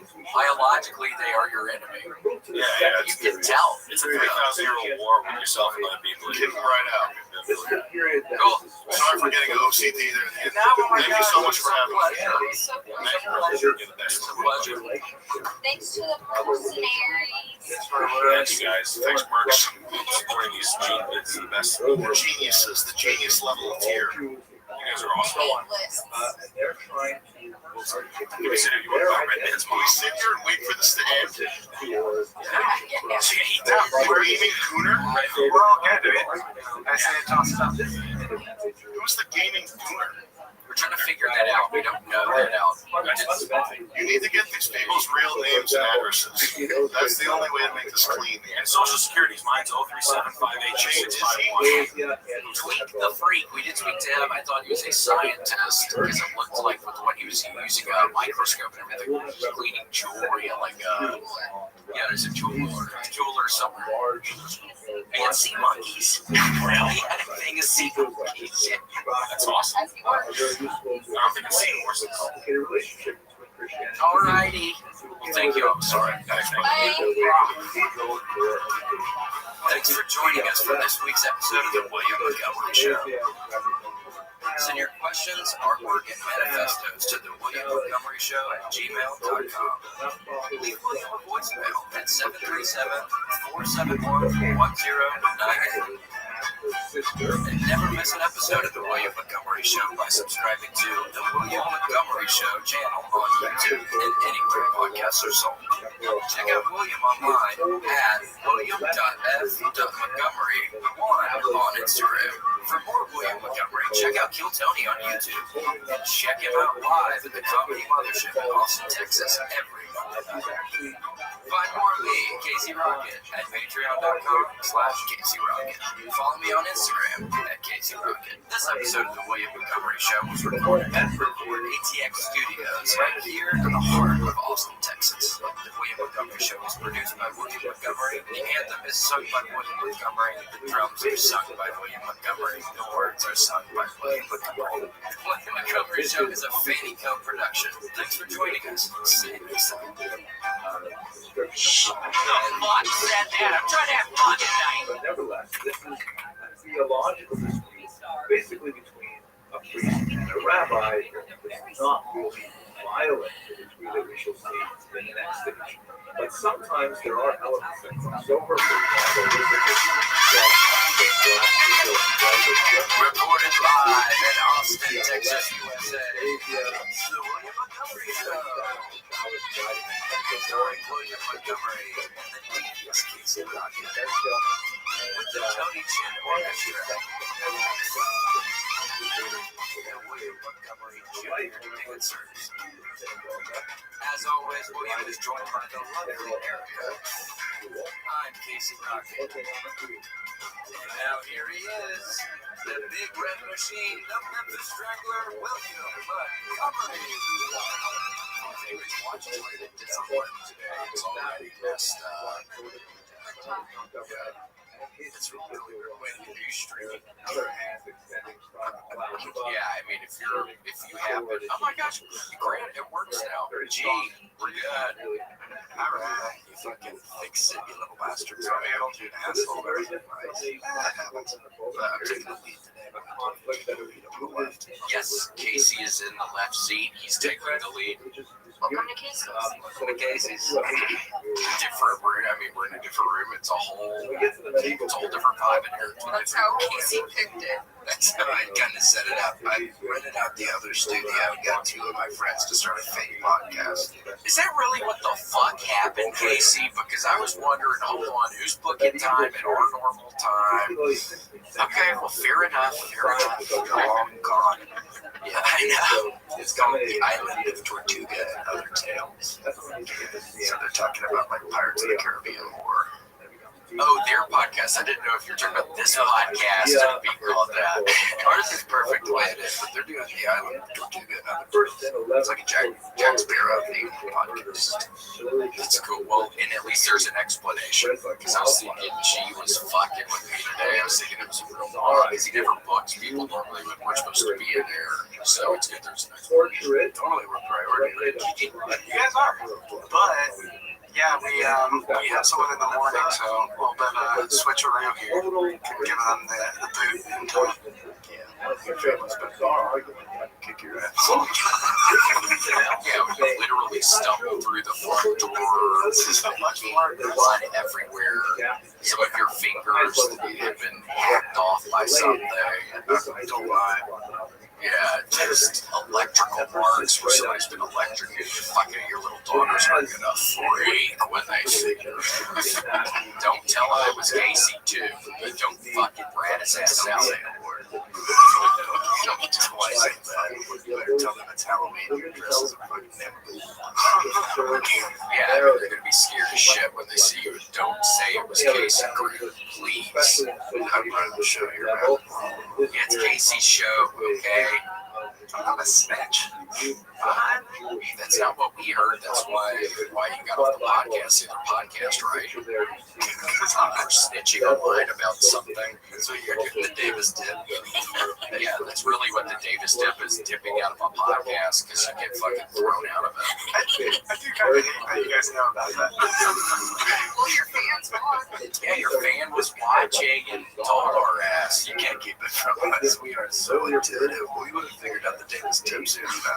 I would emphasize former fan. I think he said he used to listen. So it's a tough break. Yeah, he did specify it. Yikes. Don't tell your daughters that, G. That would be seriously. They're gonna look at you differently if you tell them that. Yeah, they're down. God, I wish maybe in time, Casey. I don't. I don't even know if I would want that many kids. Maybe like 6. All boys. I think you would love it. I think you'd be a very good pop. I think about if you had 6 boys, you could take the baseball bunch. Yeah, we could do like a fireman drill where it's like down to like pass. And it's like a circle. Or like little rascals like fucking pass buckets. Yeah, put out fires. Team building. You know what's really cool is when they put those fireman things on ESPN. It's just firemen doing fireman stuff, but it's athletic. I don't think I've ever seen that. That sounds wonderful, though. That's them like running up a ladder really, really fast. like throwing a sandbag or like carrying a hose really far. Yeah, it's like top fireman, but it's like even the best fireman probably doesn't even make a team 100K. You wouldn't think so. I mean, there's a lot of downtime with the firehouse, though. That's what I've always heard. They get a lot of downtime with the fireman's house. It's almoys like a rain delay. They're always like doing slip and slides. And yeah, it's all the firemen's are tense. Damn. You look it up, so it's on ESPN sometimes. It gets 3 in a season, which is they don't do it for other professions. It's not. It sounds like a good bit, right? Believe me, I'm not. You have to trust me, Jim. Well, they don't do it for policemen. But yeah, I don't know why. I don't know who started doing that. Yeah, Hal was the first fireman who, I don't know, who's strongest. And then what happens when you win? They're like coolest fireman for a week. Golden Axe. The Golden Axe. Maybe, I don't know, that would be cool. Golden Axe. Maybe like the fires for a year. You can just chill the fires. Yeah, you still have to come. It's 1 day on, 2 days off. So I always playing Nintendo today. And then they slide down the pole. Done a lot of the firehouses at pole. Sorry, boy. Yeah, I'm going to do that. And they're up the bar. The strongest ones. He knows a guard. And then they'd all be wanting you to go on the fire calls, though. They would need your strength. They would need your help. You're the best fireman. So it's, yeah. Please get off your ass. No, so it's a double-edged sword if you actually work at the firehouse with the guy who wins it, because you can't use the surface. A blessing and a burden. I know. It's like having LeBron in the back. He's got this fucking hunk sitting over there. You do the sandwiches open. Yeah. It's just golden food sitting on your table that doesn't shed when people are dying in fires. He's the 5-time winner. That's Harry. That's Harry Kingston. You're about to say Harry Style. Harry Stylo. 5-time winner of the Golden Axe. God, he just goes up there and flexes with the fire helmet, oil. And look at the one on the far left who's tensing so hard. Just trying to pretend like he's not. He's in the summer.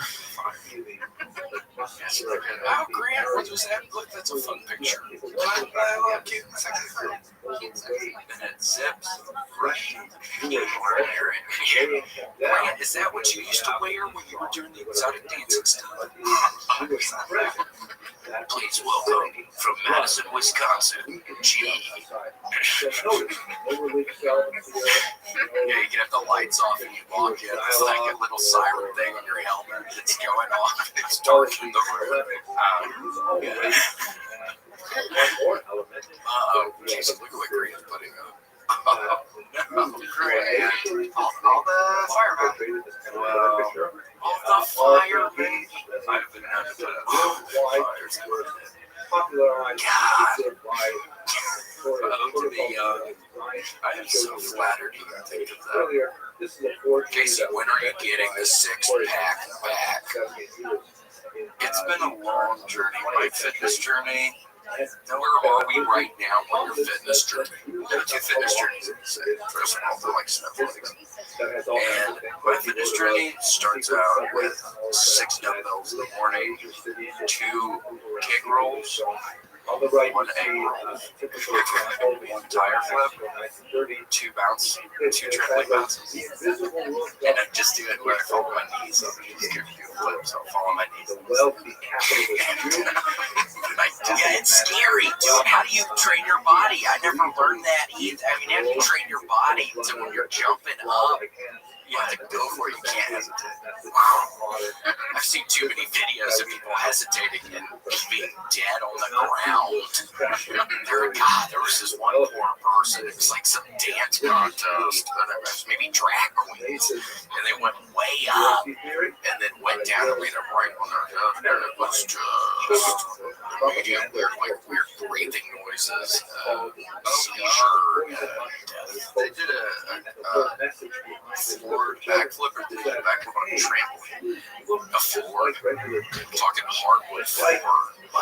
My friend got so hooked out one time he did a backflip for the first time. He didn't know how to do one. And he just was like, I'm gonna fucking do it. I'm gonna fucking do it. And he did it, but then he kind of bombed his head really bad, but he was fine. He could have been deadly. Damn! So we got about halfway. He got about half, and knocked this little stinker. Yeah. Damn! But it's so, I love the idea of just getting so fucked up. You're just like, I'm gonna go for it. Like having never done one. It's kind of cool. For sure. I almost tried front flip or back flip. I can definitely get. I know I can land on my butt, Right. but I don't think I can. Wait, how do you even do a front flip? I can't even picture. Oh my gosh, we can jump up. Yes. Yeah, I guess that is easier. But a back Can't flip. see behind you. First century, You gotta be able to see what's behind you. I hear you. I mean, that sounds really scary. Yeah. I love if I have an enemy, I'll spend a couple hours convincing him to do a backflip, and then when he does it, I'll catch him by the chest. I just wish you went back home. Yeah. You're not, I'm not stuck in here with you. You're stuck in here with me. And then, so what could you do? You could theoretically do like a pile driver thing. You could bite him on the leg. Yeah. You have him upside down tombstone. So you could drop him. Anyways, I never wanted to be a fire. Now I'd like to bring us to Switch that to Rorschach. I'd like to suggest Gee, what is something you want to be when you grew up? You know what's funny? In third grade or fourth grade, I did a report on trying to be a stand-up comedian. Look at you guys. What'd you say? I think I wore a polka dot bow tie and did a speech on when I grow up, I'm gonna be a stand-up comedian. Definitely didn't do that. What do you think? It's just that fucking easy or something? Yeah. What the hell? That's like the most offensive thing you could have said right now. I mean, you know we're up. It's Casey's fucking. He's in the left-hand chair today. We're in the new place. We're trying to have fun. And so you bring that up. What? You say how easy it is or something? So as a fourth grader, you were really good at it? Is that what you're saying? Yeah, back then it was pretty easy. Yeah, but it wasn't. It was work. Well, fourth grade skill. You're a little piece of crap. Who said what's from your jokes? Do you remember? Yeah. I mean, all that material's lost in the wind. I'm sure it's really good. I've been doing secretly. I've been doing cheese material for years. I found his diary. All of the stuff. All of his little bits. All my jokes on like pugs and slammers and stuff. Yeah, you stole that. Incorporated it. Cool jammers. Twisted slip and slide shit. I've been doing it. Most of my Kill Tony minutes are actually grants. They go pretty good. I know, it has been. It worked out. I guess he was good. He just didn't have the confidence. Right, G? I mean, that's 90% of it, isn't it? You still got that's a high percentage. I don't know, 90%. I don't know about 90%. That does piss me off because we do work really hard for it. Yeah, I mean, it's like you're just. I'm sorry, anything on it. I thought you were going to say police officer or astronaut or something. But. No. Yeah. Stand-up comedian. Yeah, we got the first part of the verb. God, I was having some dream last night. What was it? It wasn't a good one. Study more with me. The first one is the basic idea that You're kidding. Kind of screaming. You're kidding. I forgot about that. Yeah. Oh my gosh, I was just remembering it now for some reason. Casey. What was that? You don't remember? Slightly screaming. It was just slightly screaming. That's my hardcore slightly screaming. What is slightly stupid singing? The big island of music. Big island music. For all the songs. Big island music. That was Ohana means family. That's I love Lilo and Stitch. What's that trivia shit? It's a dreaming. I just typed in dreaming. That's what it is. That's how I feel like. Cloud nine. All my family members are just telling me it's all good. So it's nice seeing your grandmother. Yes, I went and saw my Mima last week. We watched All Over the Bear. Oh yeah. You laughed and laughed and we had I really don't want to spend That sounds good. It was good. Mine didn't have any sauce, but it seemed like she got a different thing. She got like spaghetti bolognese. Hers looked pretty good. So I'm happy that she was happy I didn't eat. Yeah, oh my gosh, where were we going? We're talking. We got a little peppers. That's a nice name for an Italian place. Little peppers, yeah. Little peppers and the garlic experiment. So it was. They're two different restaurants, but they joined them. Very sweet fireman get hungry. Yeah, right. Starving. They are starving. They work so hard, especially. What's that grape? What's that one? It's a fireman belly. Yeah, I mean, what if we got some firemen watching it and they're making fun of it? the use of somewhat Right vague. in your ass. What has been fist? Yeah, and then he fucking has to go home to his wife and daughters because they're probably on fucking summer vacation, aren't they? So they're probably They just went to Orlando. Okay. Casey. That's awesome. Casey Anthony, who lied about working at Universal's, and that's where he was. That's actually good. Yeah, it says it when you come through the airport. Not even Kaylee. Did you go see where she took the guy? Remember, did you see that video from walking through the fucking hallways of Universal, like getting to that point of the lie where she was going to show her where she worked or whatever? She took him in the offices, and then she got in a dead end, and she's like, "Okay, I never worked here." Yeah, it's crazy. She was very confident. Far into a lie, like to where you literally can't walk any further. Just seeing, gosh, that's so funny. Just seeing if something would come up that would vindicate her. Like just hoping that some situation would arise. Like I think she worked there. She's a pretty crier. Yeah. But they have the whole thing about it on the back lot. This is Yeah, it's pretty sweet, right? Damn. They show you like the movies and they show you the offices. No, they do not. No. Yeah, Universal's been going down in ticket sales. Disney's been eating their lunch, so they're having to come up with little gimmicks like this when it's the Casey Anthony backlot. That would be a funny. They're on those Paul Blart Mall looking things, you know what I'm talking about? Segways. This is the one that's looking at the Casey. People that work in Universal in those offices in that hallway are just like, God, who are these fucking people? Segways get backed up in their hallway all the time. It's really hard to do a 3-point turn on the Segway. So you gotta back it up in unison. Sorry. Yeah. Like, great, oh my gosh, did y'all have fun at Universal? That sounds like fun. Yeah, it's pretty exhausting, but it was fun. Yeah, you seem hesitant. Did you get tired of your family? Yeah, you said funny. You really did. I mean, it's mixed, but I feel it's not geared toward me, but it was fun. As long as your girls have fun, right? Wasn't that the goal of that one? It was 100%. That's why I like, And they have fun, right? They did. So you can say, yeah, a little better. Okay, fine. So if you have fun, so if you have fun, Yeah, it was fun. It was awesome. you sober for once. Yeah. Normally, when you start drinking, Grant, 10. I just say I'm sober. That sounded drunk, kind of. That sounded weird. What was that? I just took a sip, sorry.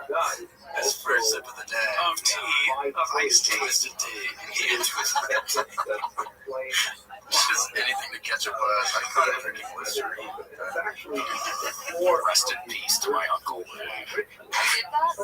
he was doing that. And that's the guy who the neighbors, they found out he was dead because the neighbors complained to the condo place about flies being in their apartment or the condo or whatever. And it was Uncle Lee. His body and the flies started making homes. So it doesn't take too many levels of And separation. the flies, and then it's a bunch of flies that can live in their bodies. What does it mean? So, And now they started flying through the vents. Yeah, we didn't have that many flies or chicken. Thank God. We still. Human is worse. so I have, I'm proud of myself. When I think about that squirrel sometimes, I wonder how the little squirrel body looks up there. I saw the plastic taped up That's to great to take it off. but it probably does stink. Yes, yeah. It probably doesn't smell anymore. It probably smells. I don't know. Yeah, I wouldn't risk it. You should light a flare in there so you can see. Yeah. Make it alien. Yeah. Sitting there sprawled out. What's your apartment haunted? It's not as haunted as you might think. It's good because we were worried. We were thinking about it, Casey. Yeah. I had a feeling. I had a sense. Oh, my new one? Yes. My new apartment? Yeah. I haven't spent the night in there, so you don't really know until 3 a.m. That's which I was right. But my fucking the woman next to me was haunted as hell. She kept asking me about the bed bug. My neighbor, she was drunk on fucking limeritas like Grant's ass on a Tuesday night. Like Grant's ass on Mardi Gras. Ooh, that's probably insane. You would do anything for a pair of beads. Well, I heard last time he was down there in New Orleans, some guy robbed him and he had to climb under a car to get away from the guy. Couldn't he also climb under it? Yeah, weren't you worried the guy was going to come get your ass from out underneath the car? Not like a dog, like he can get under there too. I had a size advantage. Like in the sense that you were smaller? Yeah, they got the guy.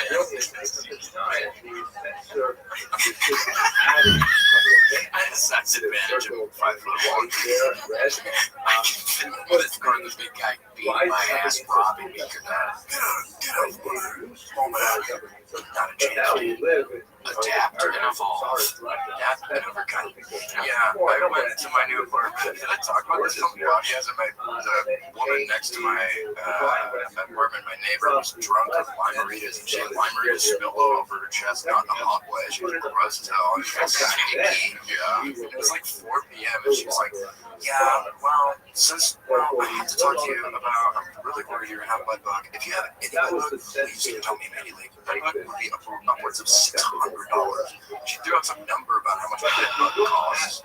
Yeah, she threw out like a solid number. It's like upwards of $600. Yeah, right. Damn, yeah, fuck. Yeah, fuck that. God, I took a pop shot at her. Yeah, where are you accusing me of having bed bugs, bitch? What do I fucking look dirty to you or something? What are you even getting at? I told her I would entertain her because I wanted her to be impressed. And yeah, said, well, since you travel so much, you're probably going to end up getting bed bugs. And we had to say, I'm saying at the day's end. Yeah, start firing that head off. Can't be having that. Broke leather on her ass. Wait, and Casey, I have to wonder, in my fantasy world, the limerita is like a bright, like a green color. Is it that, or could you even tell, was there a color to the limerita on the shirt? So, yeah, it was kind of like glowing. Like if you spill Four Loko in a sink, your sink would be stained like the Four Loko for life. Your chest was like a big green, nasty splotch. She had like glow-in-the-dark green on her. Oh man, well at least it wasn't a straw burrito. It looked like there was a bunch of blood all over. I know, then if she passed out, I would be the her suspect. And then when they killed her, that was fired from the gun. I used to love drinking those limeritas, strawberries. I remember when I lived in New York, I was pounding those things. They're a bad hangover. They're pretty brutal, but they go down so. Yeah. Just get on the subway, get on the fucking Wu-Tang Clan, start pounding limeritas, start watching people, don't get off on any stop, just take it over to Bushwick. Stop it. That's your life, man. I think it's stabbing. Or Coney Island. Yeah, Coney Island. It's funny. Yeah, it's great. They're a great drug too, because people smell them on your breath. They think you're just drinking margaritas. They don't really. Yeah, I agree. They think you just had a good time at a nice, fancy Mexican restaurant or something. They don't know that you're pounding them out in your backpack. Then you have 24 libraries because they're so small. I know. God, I would feel so powerful when I'd have a big pile in front of me because it was a little white. I'd just feel like a king or something with all my little things around. Looking at your broken empire. Yeah, I used to get them. Yeah, my friend, one time I blacked out on spring break on libraries, and my friend said I kept shouting about Obama, like I was puking. Obama! It was back in the day when everybody used to yell about Obama. Yeah, like thanks Obama. But I was puking, so I puked. Thanks Obama! That's funny. Where were you in spring break? I was in Fort Myers, Florida. Oh, God, pretty good. Good beaches. I had my first walking Frito pie when they put chili on a bag of Fritos. Oh, yeah. That's good. We made friends with this homeless man named Uncle Todd, and we caught him wrestling a shark one afternoon. He caught a shark off the pier. He lived under the pier, so it was like a shark in his litter.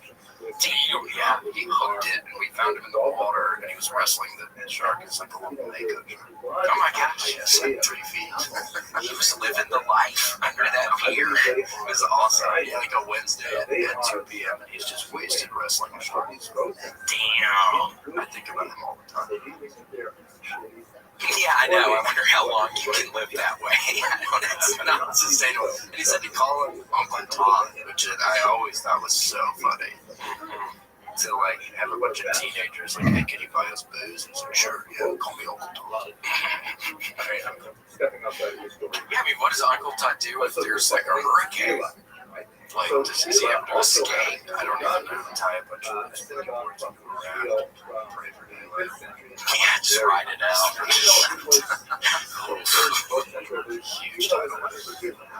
I remember we had to escape one time. We were in Destin, Florida on summer vacation, and we had to escape, and we had to wait for my grandmother to be, and she got drunk with friends. And I remember her asking me to do her seatbelt buckle, and me thinking it was weird. She couldn't do her seatbelt buckle herself. And then I remember thinking it was weird as a little boy, and then we ended up going to some sort of high school where everybody had to evacuate to. My dad and I were in the bathroom, and some dude was shitting and doing these horribly loud shitting noises, and they weren't doors in the bathroom. And we both had to cough and act like we were coughing instead of laughing. So I was really thinking about that the other day. It's the funniest thing. Some dude was taking the loudest shit in this high school bathroom without doors. It's the funniest thing. Wait, so you're on vacation and you got evacuated? Yes, we had to escape. I don't remember. I'm sure I could figure out what it was a hurricane coming, so we had to leave and escape to some high school somewhere. Yeah. We had to wait on B, and I think my dad was kind of pissed off. Because he's getting drunk somewhere with the friend. Everybody's evacuating, but we're having to stay. Yeah, grandmas love the beach. Right now, I remember throwing her pack of cigarettes off the balcony one time because I wanted her to stop smoking. She was like, well, go get them. I'm probably not going to stop smoking right now. I felt bad. I don't think I went to go get them. No, I wanted her ass to stop smoking. get through those fucking cigarettes, and she probably got more later on that day. Yeah, she was able to probably buy. Yeah, she probably bought. I'd like to get a test. Yeah, me too. We have to go on a trip. We have to figure out a trip. We went to Destin. We get a big canoe. That's a water park there. We have to go to Big Canoe. Fuddruckers. And teen nights. We're not teens anymore, but they probably don't. Yeah, I remember being down there like in the summertime sun. We were seeing teen nights at these certain places. I'm going to Destin next month. What? Are you taking us? Yeah, you guys want to time it? You guys can come join me and my family. This could be us right here. Wait, where are you staying? You're staying in Destin? Yeah. My parents' 50th anniversary. I swear to you, where I used to stay, in this picture that you somehow have, Grant, in this line of houses right here, this is a line of houses. My cousin's grandparents had a place right down here. I swear. If your hand's not shooting. If my hand, yes, if you can picture it. Move it over a little bit. Oh my God. I swear to God, this is the same. This is where I used to stay. I'm not even kidding. Just picture if the picture keeps on going. Here. God, why is this so hard? Hold on. Okay. So picture if it, wait. I swear I'm not. Picture if it's going this way. You generally see what I'm doing if you're going down this line. Why is, I feel weird. I feel like dizzy or something. I swear I feel like dizzy. You're making him sick. Yeah, please. Make the picture bigger. Don't show the picture. You're making it. Yeah, we need to see more to the left. I'll see if I can find just a better image of it. I don't like seeing him horrible like this. Yeah, He's dizzy. Yeah. Lay on that couch. Ooh, there's kind of a little one. Yeah. Yak attack. Fucking yakety yak. There you go. This looks like it's more the houses. No, we need a little more to the left. And actually, that doesn't look right. That's a different picture. It's a different picture. Pretty sure we're in Mississippi. That doesn't look Costa Rica. Costa Rica. No, it's a small one. Yeah, don't go there. Don't go there. Isaac and Ishmael were That's where the 85% guy died. He killed somebody. He was in like Papua New Guinea. Yeah, somewhere. He killed his neighbors. Yeah, he shot him over a dispute over dogs. Mr. Rosnitsky, He was making his own bath salts, which is really as my lecture doctor. He had that girlfriend, that younger black lady was his girlfriend. Of course, with my Poop on his chest. my regards. Gosh. What a life. Yeah, bath salts and just getting shit out. Yeah, I mean, he's ripped right through. Look at that, too. It's a fireman body. I've ever seen it. He looks like a fireman right there. Not my fire. It's weird. Okay, well, Grant, let's get him off. We gotta figure out. Maybe I'm getting this. Yeah, we gotta go to Destin. Not that show. Grant. Oh, sorry. G.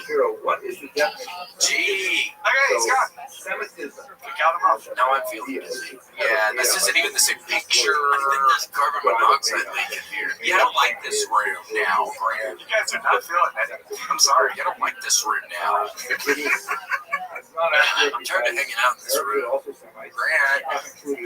Hit the wrap it up. Gator's not doing good. She took off her jean vest. Are you gonna put Gator on camera? She had a jean jacket on her. Yeah. Is it too hot in there though? Seriously? You want me to lower the top? She's putting it back on. She has a little cigarette for dog. Yeah. Put it out. Gator, put it out. Is Gator okay to be on screen? I don't know. Yeah, Gator, put it out. Thank you. Yeah, put it in the ashtray. I disagree with that, regardless of the Okay, and this is her little. This is Gator. This is this little woman jacket. Yeah, we picked it out at a TJ Maxx. We went to, there's a little nice TJ Maxx for dogs over by the Red Robin. They eat it around the fries. She eats too many fries. She likes the campfire sauce. Yeah, she loves the little campfire sauce with the little french fry, but we tell her she can't eat so much or she's never gonna be at her best no more.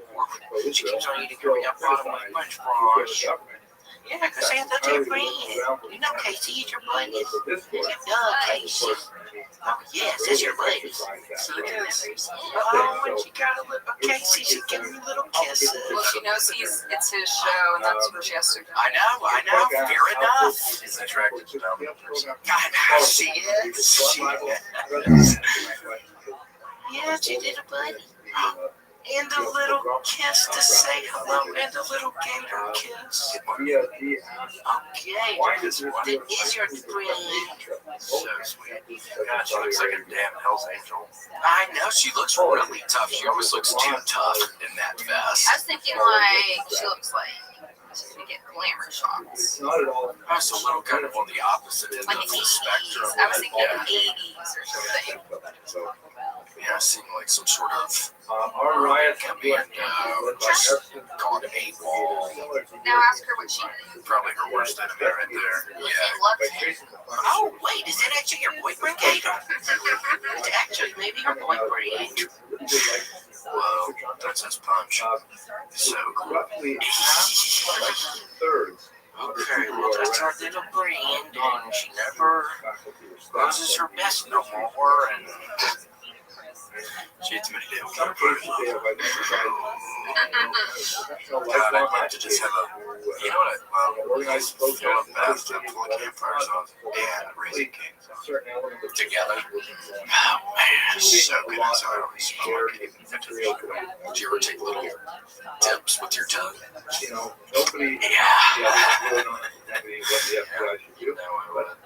Oh, Gator's coming back to say hello. She met her friend. Oh, and her little tails. Look at her little tail. And look at her hair. It's real frizzy today. Erica gave her a bath, so she's got her little frizzed up hair over by her ears today. Crimped up hair. So, what's her favorite song? Basically true. When you look historically, what was I can't remember the name right now, but you know the cool Creed song? Arms Wide Open? Not Arms Wide Open, the kind of hardcore sounding Creed song. When there is My Own Prison or whatever, she really likes that. not enough for not enough really What's the Prisoner song? Yeah, which one is that? This one is My Own Prison, number 5. Yeah, My Own Prison. She loves My Own Prison right now. Well, they have a lot of songs. Yeah, who can forget Bullets? Number 13. Yeah, that's a great one. Bullets or Torn is really good. My Own Prison, My Sacrifice. What This Life For. That's a good one. What This Life For. Mr. Schreiber asked, Very philosophical. Okay, Gator's going. She's really having blind. You're really having blind. He's giving me a massive kiss. Oh, Gator, this is not for you. Is it gay? Oh, little gay. You want to see it? Well, Grant, is there anyone on the Patreon who wants to talk to me? Yeah, oh my gosh. And also, Casey, I want to bring something up. There was somebody that I saw saying about, I don't know why they're talking to the Patreon people.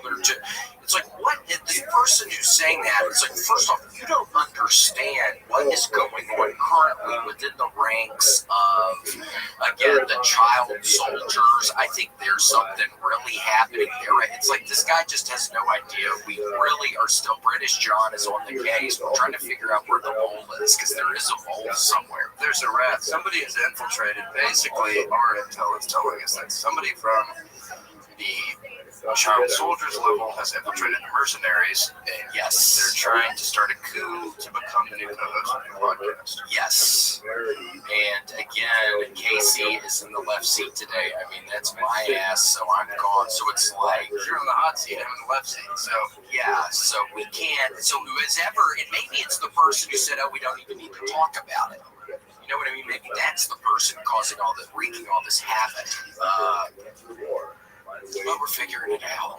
But there's always historically with the Patreon, since day one, there's been a lot of infighting, a lot of changing of the code to try to cash out the money we have. Yes, stop changing the code. Whoever is doing that, you have to. It's not right. We're the podcast, you can't have the money.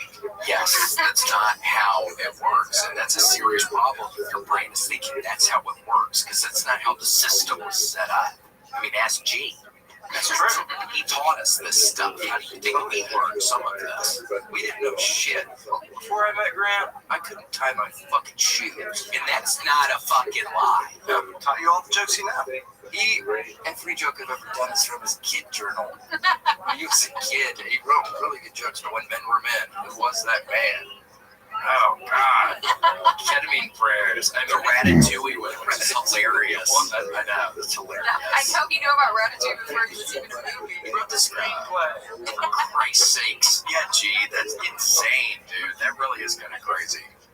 Oh, Gator's coming to see you. She finds the alpha. I mean, finds the alpha in the room. We have a few questions from your mercs. Crooner says, recent video games they play in? Awards and accomplishments. I'll just mention that he's a YouTube Silver Creator Award, which clearly shows that he is a person who has a remarkable ability to I think the caught up looks like a Game Boy. history. I should have bought it today. I finished an arcade game last night where it's a side-scrolling airplane game, and there's already 2 attachments to it, and the upgrades are wonderful, and the bullets are coming at you too fast. Because a lot of the times in the side-scrolling games, I play it for try to look for the fun ones, and I play it for 10 minutes, and then I tune it off, and I'm like, hey, maybe I'll never play this again, but I save it as a favorite. Even on social media, there's really a it gets to be too hard. The bullets are, even if you're very powerful, there's too many projectiles coming at you, so I don't have the I can't do it. Yeah, I don't have it for these games. I want to thank our sponsors. So this morning, Linda Rothschild, the concept is called Your Memory of Stephen Edith Rothschild. My teeth are just jutting out. Yeah, nobody's ever actually seen Grant. Thank you, That's Rabbi. how he just described Appreciate the very himself. That's kind pretty much how he introduction. looks. What did you say that game was called? I really enjoy That's just the name of the system. strange I way wish I could coming remember the here. name I of know the the freaking only time game. I It's come one here word. is It's a on random Bishop, arcade game. but There's like 400 your stuff like attention and your games to look intelligence through, which I'm and going to do your after the podcast. wise questions are always good. I can't hold this back. It's an emulator. You can play any Nintendo, any Game Boy. Yes, this past weekend when I was traveling a little bit, it was wonderful playing. I was playing all 3 of the Donkey Kong games at the same time. I think it was joining us and online. then I'd switch over to the other one and start playing. It's like when the chess master is playing 8 games at once. Exactly. You jumping over Donkey Kong's ass with Donkey Kong, and I was getting hard, but yeah, it gets hard, but it's wonderful. Oh my gosh, it's like a Super Nintendo or something in your hands. I love it. History today Oh, the power of the than sun. I think I have At the press of a button. over the 35 odd years that I've been studying history at Just stayed up history too late level. last night playing it. Just a few minutes ago, Rabbi introduced a keynote I'm sorry, I had the volume up too early. mimeograph sheet of paper, I'm just having Xerox the paper Zoom so you that guys can belongs in our keynotes, but it's not yet been published. I was overwhelmed with emotion because this is a moment when we're not, like in previous years when I speak on Rothschild'S, we always pick some sad moment in Jewish history, and there were plenty to choose from, but we had like a variety of them. From the safe position of our wealthy American homes, our comfort, our air conditioning, we were able to just choose something, maybe the Holocaust, and it was like hard. Oh my gosh, we all went down to Destin where we could dig holes. It happened to Yena. It happened to another generation. Doing that. Now so we're much moving fun. at a Yeah, I time think where last time was at something Destin was happened to probably our generation. 10 or 15 years ago. I'm sure many of you are we get high and 1, listen to 2, 3 music or degrees dig removed holes. It was so from someone fun. who was With killed using on your hands, October 7th. I was using I a shovel. myself have a And my colleague. dad would get all worried. He's like, okay, you gotta My start filling colleague, this thing in. the Somebody's gonna be fan, walking on his the son beach is tonight and currently falling one of in the it. toughest game in We're Israel. gonna go to I never jail. met his son, but I Go met to him jail. in They the can never time. trace him back. There's no Feels DNA on the beach. terrifying that we are now engaged in Sand is like a the historical venture, which is Destiny in 4 our wants own to know time what your and favorite has yet band is. unresolved. And Erica's. All of you.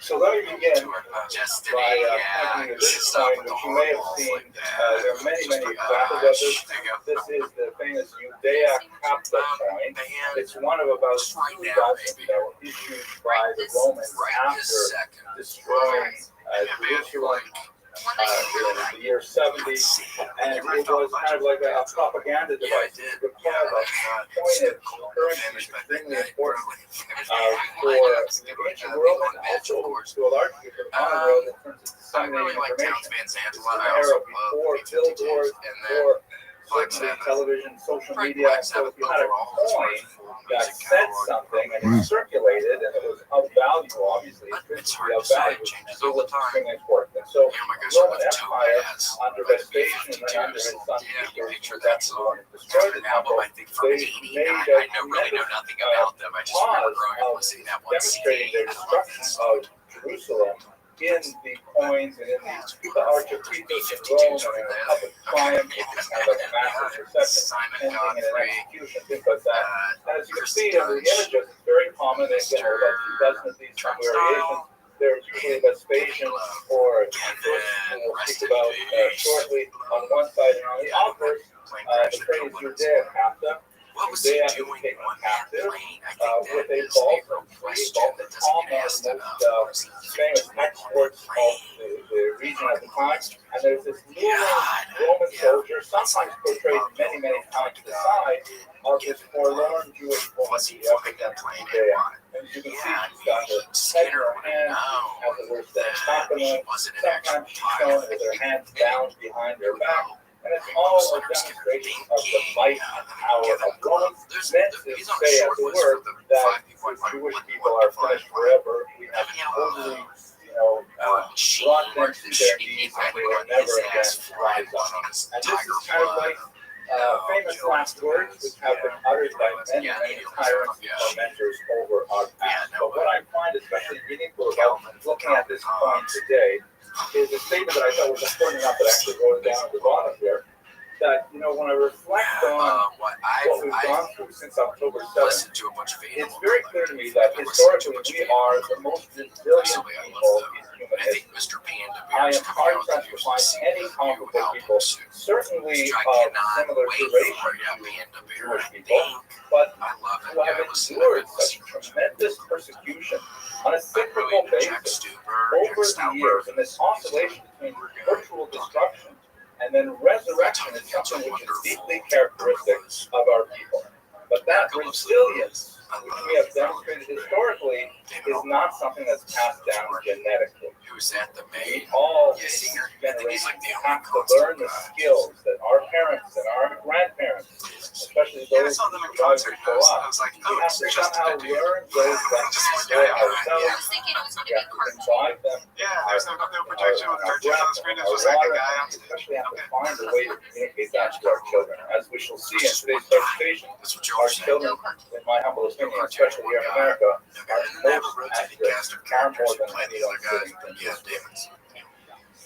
So let's go to the material itself. My task for today is really to explore a puzzle that the Rabbi mentioned a few minutes ago. The story was a Bambino Dorador Shala Vita Viageta Yokensa Dracula.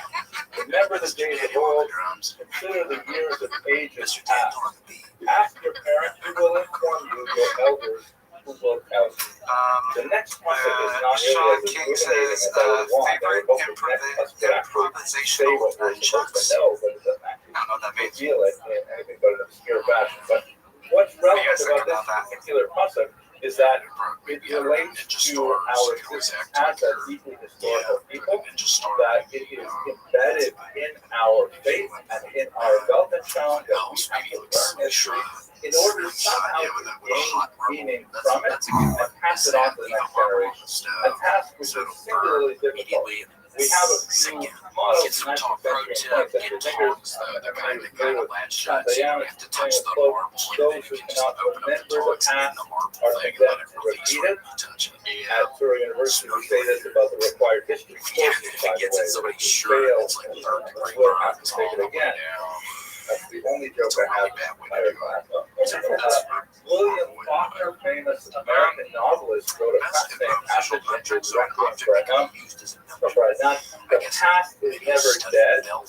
It isn't even past. bracelets that people Meaning, wear from like the elements that we tend to relegate to things that are no longer occurring are in fact occurring in our own day today. It's only alligator we would toys see them. tying the tails And then together. finally, perhaps the most sophisticated, Mark Twain, great lover of the Jewish people, Gator tail. history doesn't repeat itself, but it often When we were lies. asking for it. Meaning you Yeah, don't get the necessarily gator have tail out, yes, we'll one-to-one look at the gator correlation tail. between the events of distant Only when history we were and our asking for it. contemporary period, but we often find that there are elements that Really we asking can for it. There's look no at other and option. understand Yeah, some just lock myself gain in my some room perspective and on our do own my time. choice. And that's Just essentially think what I'm my not goal gonna for open up today this is. door. Over the next You'll be 50 like, let me minutes or in. so, Like, I'm I not would opening like the to door, and then eventually specifically look at the Roman-Jewish War, the first great revolt that erupted in the year 66 and ended with the fall of Masada in the year 73 or 74. And I would like to reflect on that in the light of what we have experienced since October 7th. I do not intend to give you one-to-one correlations. This happened in the year 68, therefore we should do this in Israel today. This particular cause was neglected, therefore we have to pay more attention to it today. I don't think I have the skill to do that. In fact, one of the challenges is that I spend most of my time studying history, and prophecy was the department down the hall when I did graduate studies. Which makes it even more It's very interesting hard because to I only have translate those brothers, so skills. I am very comfortable talking theoretically with about the things boy, that but it's like it's a over different and form. theoretically no longer changing. Yeah, I can't do it. The future is a big blank. Not a spanker. Nevertheless, I So do what would you feel do if they that I there is grew up getting value, as we spanked learned out a lot. from the Yeah, I process, still there do is that. value in Would you get exploring the spanked? past, Yeah, it's just more like using that as a starting point for our reflection for our drawing today. Drop I out think of school. one of the Drop out of areas that school. we have to look Tune at out. first Yeah. is, Smoke a what bubble are every once in a our while. sources? How do we know what happened in the That's all I past? say And every how day. do we know what is happening today? And there is perhaps one of the strongest correlations Yeah, Grant, between don't the be past pushing your drug of the use on your first kids, Great though. I Revolt. think they're By too the way, there young. were several Roman-Jewish wars, at least But you're 3 of them, not, depending on Grant. how You're you want figuring to it count. out. The There's no Great book Revolt up is the here. one that we commemorate today on $5. So we We have did have another tremendously question. unreliable narrators Critter telling asks us about about what exactly happened. mercenary We merch. begin with Josephus, Which, who is yeah, we have arguably this. the most important Jewish historian of No, our time. We He had is this shirt a thing that tremendous I did go ahead and raconteur who is able print to one to see recreate, if it perhaps works okay create, on the shirt. whole It's going to my speeches house. I was of going important to see personages before. in his Oh, great really? history Yeah, of the Jewish I war. was running a But test, it's a deeply but complex and if it just difficult worked out, character. His background is he was So in born the in the year works. 37 In the works. to an aristocratic Jewish family. He was something of a spiritual Yes. seeker. He explored all the various Yeah, you sects just like that a were growler. active in Jerusalem in his era, including the Essenes, which may or may not be identified with the strange Qumran theory of the Dead Sea Scrolls fame. And ultimately, he found great authority as a young leader, at least he tells us so, of the population in Jerusalem. He spent time in Rome on official delegations. He was very impressed with Rome as a society and a country, and in fact, he was rather shocked and surprised that when he returned to Israel in the year 66, he found that the revolt had broken out, and that he was right away impressed into leadership and asked to lead the forces in the Galileans in the north, which he commanded ably. Of course, we know this because he told us so himself.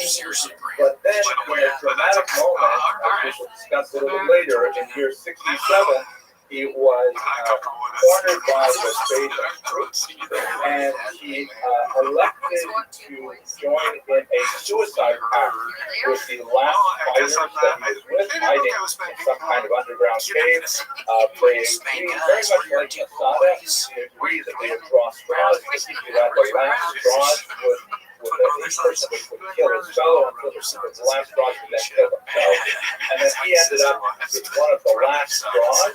And then he talked to his friends and maybe we should rethink this, and they surrendered to the Romans.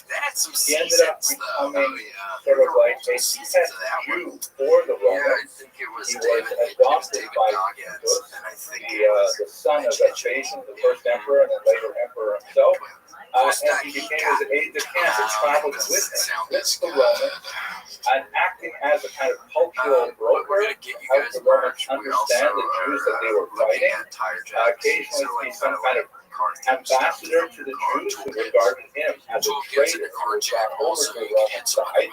And after Rome had destroyed Jerusalem, he ended up going back to Rome with Titus, his sponsor.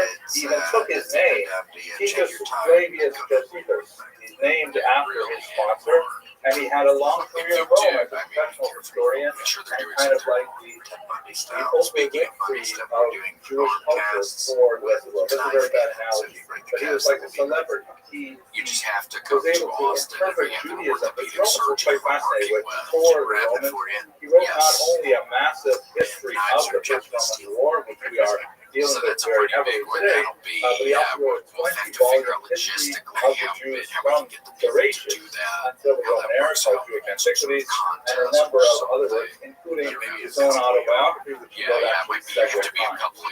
So it is a very problematic narrative, because on the one hand, he gives us a tremendous inside look at what happened in the war, particularly in the period when he was with the rebels.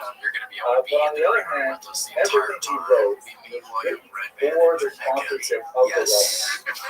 His lifestyle was paid for by the Romans. His fame was based on his association with the Romans. And they were always like a little bit of the culture. And so although we know that he originally wrote in Aramaic, which would have been useful for a Jewish audience, he later switched to Greek, which is the lingua franca of the era, and it was something that was designed for general publication. And so we don't know really what he thought.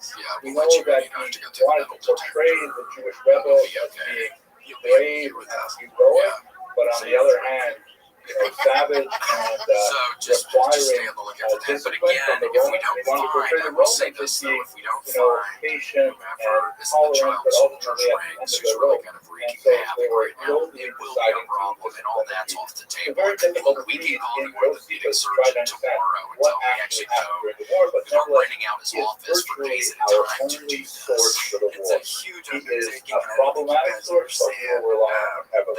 We have a few other writers. For example, the Roman historian Tacitus and Dio. Tacitus comes to us with a remarkably anti-Jewish perspective.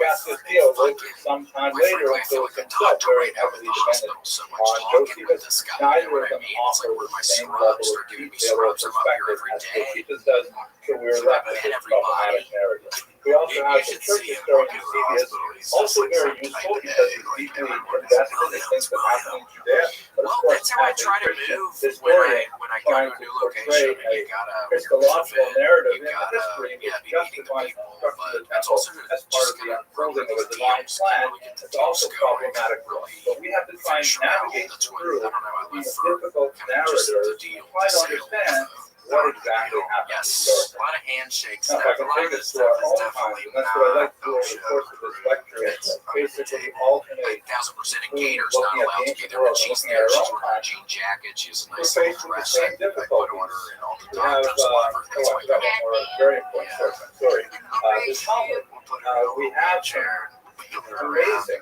fantastic, don't worry, she's really sick. If somebody has to send it to her, don't worry, she's general. really sick. It's my daughter. Sanctions that are allowed to study on this very sad day. But one of the problems with this particular source as a place where we go for historical information is that it's not a history book. The Talmud is not intended to provide us with academic history as a professor in front of a classroom. The Talmud is intended to edify us, to reinforce our Jewish values, all very wonderful and important and valuable things, but not necessarily the kind of objective history that we would like to get from a more academic presentation. So, for example, in the Gemara in Gita, we don't one specific cause or reward, which is, of course, a faithless hatred, and that's very true. There's no question we can point to real historical sources that identify episodes that demonstrate phenomenal lack of regard for one fellow that contributes to the conflict.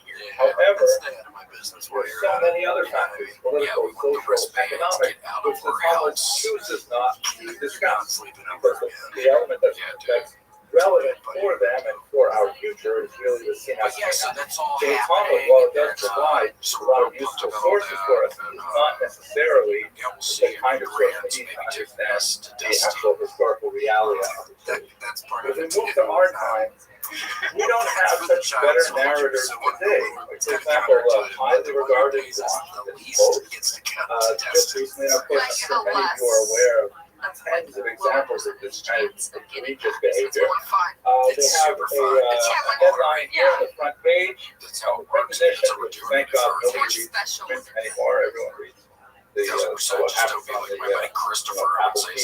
Israel hits targets in Lebanon, and the photograph of people at a gravesite. In other words, the photograph is a mismatch for the headline. The photograph of the Hezbollah attack on Syria north where 12 children playing soccer with these are Israeli citizens who were killed in a strike, but the juxtaposition of the headline with the photograph is deeply misleading and certainly can only exacerbate anti-Israel feelings among people who just look at this casually.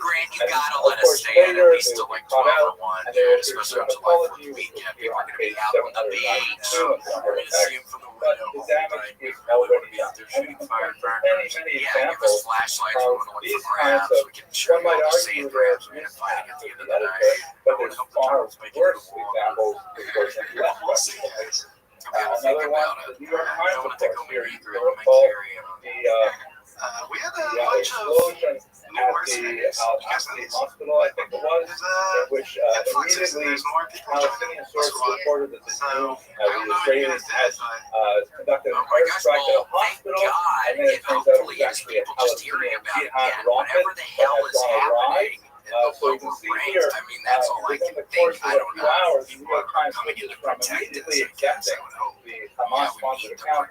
Israeli strikes killed hundreds in hospitals, Palestinians say, and then backing off, maybe it's not correct, but at least 500 dead in strike, and the hospital has been, so finally, for the most part, at least 500 dead in black have got the hospital. Palestinians say. So these are the narratives that we are dealing with as we try to navigate what's happening in Israel. We can go to much more reputable sources. Like I read the Times of Israel quite a bit, for example. I read breaking news on WhatsApp approximately once every 5 minutes. I'm checking to see if there are any updates. But of course, they have their own slant as well. They will take them the way they want.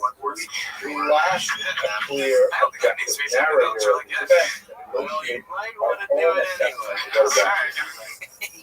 Okay, so, and of course, we have one other major element that I can't ignore, and that's the fact that even if you have these acceptable narrators, there are certain elements which I have to say I find as a human being very difficult to understand. The mentality of Hamas. I know that's what our kids would look like, Casey. I'll just give you a few examples of this. I'm sure you've seen many of these things come from Memory, which is a wonderful site. What basically they do is check the Middle East Media Research Institute. And basically what Memory does is they comb the Arabic language web for broadcast. They used to do only text, now they do videos as well very well. And they apply Okay, and then I think we dealt with Eli Slugworth. Yeah. Here to sweep this. Sweep it! That's it, Quite dude. often, That's what me and William used to always say. Yeah, perspective on the concept which I simply I just cannot wanted to, I understand. know we're not supposed to do this, but jump to the We've all bottom seen because these someone kinds said, of things. what if This God is like is what we think? a It's children, kind of like scary. a sixth grader or a 6-year-old play. Dizzy, Parents here Joe with their cell phones, Hive. watching their kids reenact the capture of an Israeli outpost. This is 3 October 7th, in which they will capture Israeli soldiers and bring them back to Gaza. These are 6-year-olds dressed up as soldiers, holding fake weapons. This never happened in any of this war, but nevertheless, this is part of the culture. It's so foreign to me that I simply can't get it right. Also, examples like this is after October 7th, they interviewed one woman who lost several of her children, and she says, it's just screenshots, go to memory and watch the entire interview. By Allah, all of my children and grandchildren are martyred for the sake of Allah. Again, we're going to need bounty hunters doing good. Bounty hunters doing good. It's a good job, soldiers. I can understand that. God forbid if a person loses a son That was or a out daughter. of respect for the bounty hunters. Then, That's what that you is. That's what feel it that symbolizes. Out of their respect. daughter or son did something valuable, their death was not an event. But I'm hard pressed to imagine any Jewish mother or grandmother saying to make them happy. The mark of the beast now. You can That's come if to you terms see with it, someone in you public, can you accept think it they might be a perhaps, fellow mercenary. but if it makes you happy, it's They will beyond me. segregate you. Know their own. And here's one from just Okay, as long as yesterday. they're not the This is an Islamic scholar from the Muslim Brotherhood speaking in Kuwait. And goes on and says, if you are a nation of 100 million people, be careful because the and whole actually 10,000 people die, but don't worry, he's wearing his Johns on it. and he puts further on it. He says, Yes, really, he's we gonna shouldn't figure be it out. worried about how many Palestinians are dying in Gaza. I simply don't know how to talk to people like this. We don't have common values. And so even if we have a reasonable narrator to explain to us what's going on, Thanks for joining us for this week's episode of the we don't William know if we're Montgomery going to Show. have one because it's beyond. Send your questions, artwork, and manifestos to the William Montgomery Show at gmail.com. Why is every single person At so precious for the Israelis? 737-471-1098. Why do we care so much about every single Never miss person? an episode of the William Montgomery Show by subscribing to the William Montgomery Show channel on YouTube and anywhere And yet podcasts are it's sold. completely backwards. Check out We may spend a lot of money on at individuals, but that's because we care about William.f.montgomery not trying to on win. Instagram. That's kind of For more geopolitical William money. Montgomery, check out This is the Killzone on reason YouTube. there is a war. Check him out live at the Comedy Mothership in Austin, Texas every Monday night. Find more of me, Casey Rocket, at So that's it. patreon.com/Casey Rocket. Follow me on Instagram at Casey Rocket. This episode of the William Montgomery Show was recorded at ATX Studios right here in the heart of Austin, Texas. The William Montgomery Show is produced by William Montgomery. The anthem is sung by William Montgomery. The drums are sung by William Montgomery. The words are sung by William Montgomery. The William Montgomery Show is a Fanny Bell production. Thanks for joining us. This area is almost all of the Roman Empire. It goes up about halfway through the United Kingdom as well. So this is the massive empire as opposed to this tiny little province of Judea over here, tucked away in the southeast corner. And Judea was important in some ways. Recorded live in Austin, Texas, USA. The William Montgomery Show. Flyover country where the great bridges of Egypt and the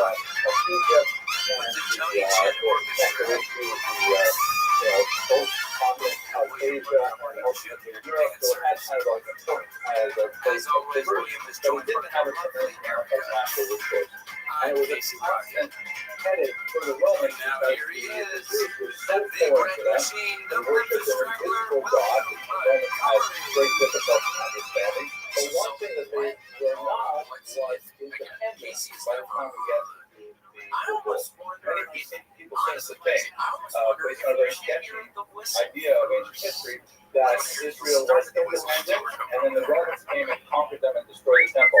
But that's not at all true. In fact, the Romans were there from the year 63 before the Common Era. So in other words, the Romans controlled Judea for 120 years before Jews rebelled and ultimately resulted in the destruction of the temple. So Jews had had since I was a little more or better. less I come paid to like a terms with 12-year-old, Roman and I'm rule hearing someone because they had too, been and ruled you're before that by the Egyptians, by the Syrians, by the Babylonians, the Persians, and so on. It was definitely not ideal.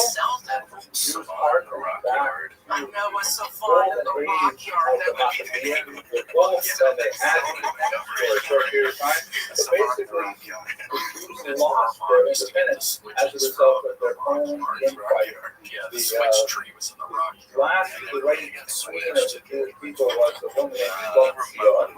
And under her reign, which ended in the year 76 before the Common Era, there was or began in the year 76, ended in the year 67, somewhere around there. Rothschild had tremendous relations with all the various groups and ideological factions in Israel. The Gemara says that during her reign, things were so good that even the produce was good, even the avocados were larger for such a tremendous queen. However, on her death, her two sons fought over who was crazy king and who was going to be throwing bundles. They ended up a very nasty civil war, and both of them, independently of each other, That's how you're reached out doing it to the when your mom Romans was and like, said, wow. would you please intervene on our side? The Romans said, fine, we'll be happy to help you out. They came in, and in the year 63, under General Pompey, they decided to simply keep Israel for themselves and appropriate it into their empire. This is a scene that's from 15th century reproduction of Pompey entering the sanctuary.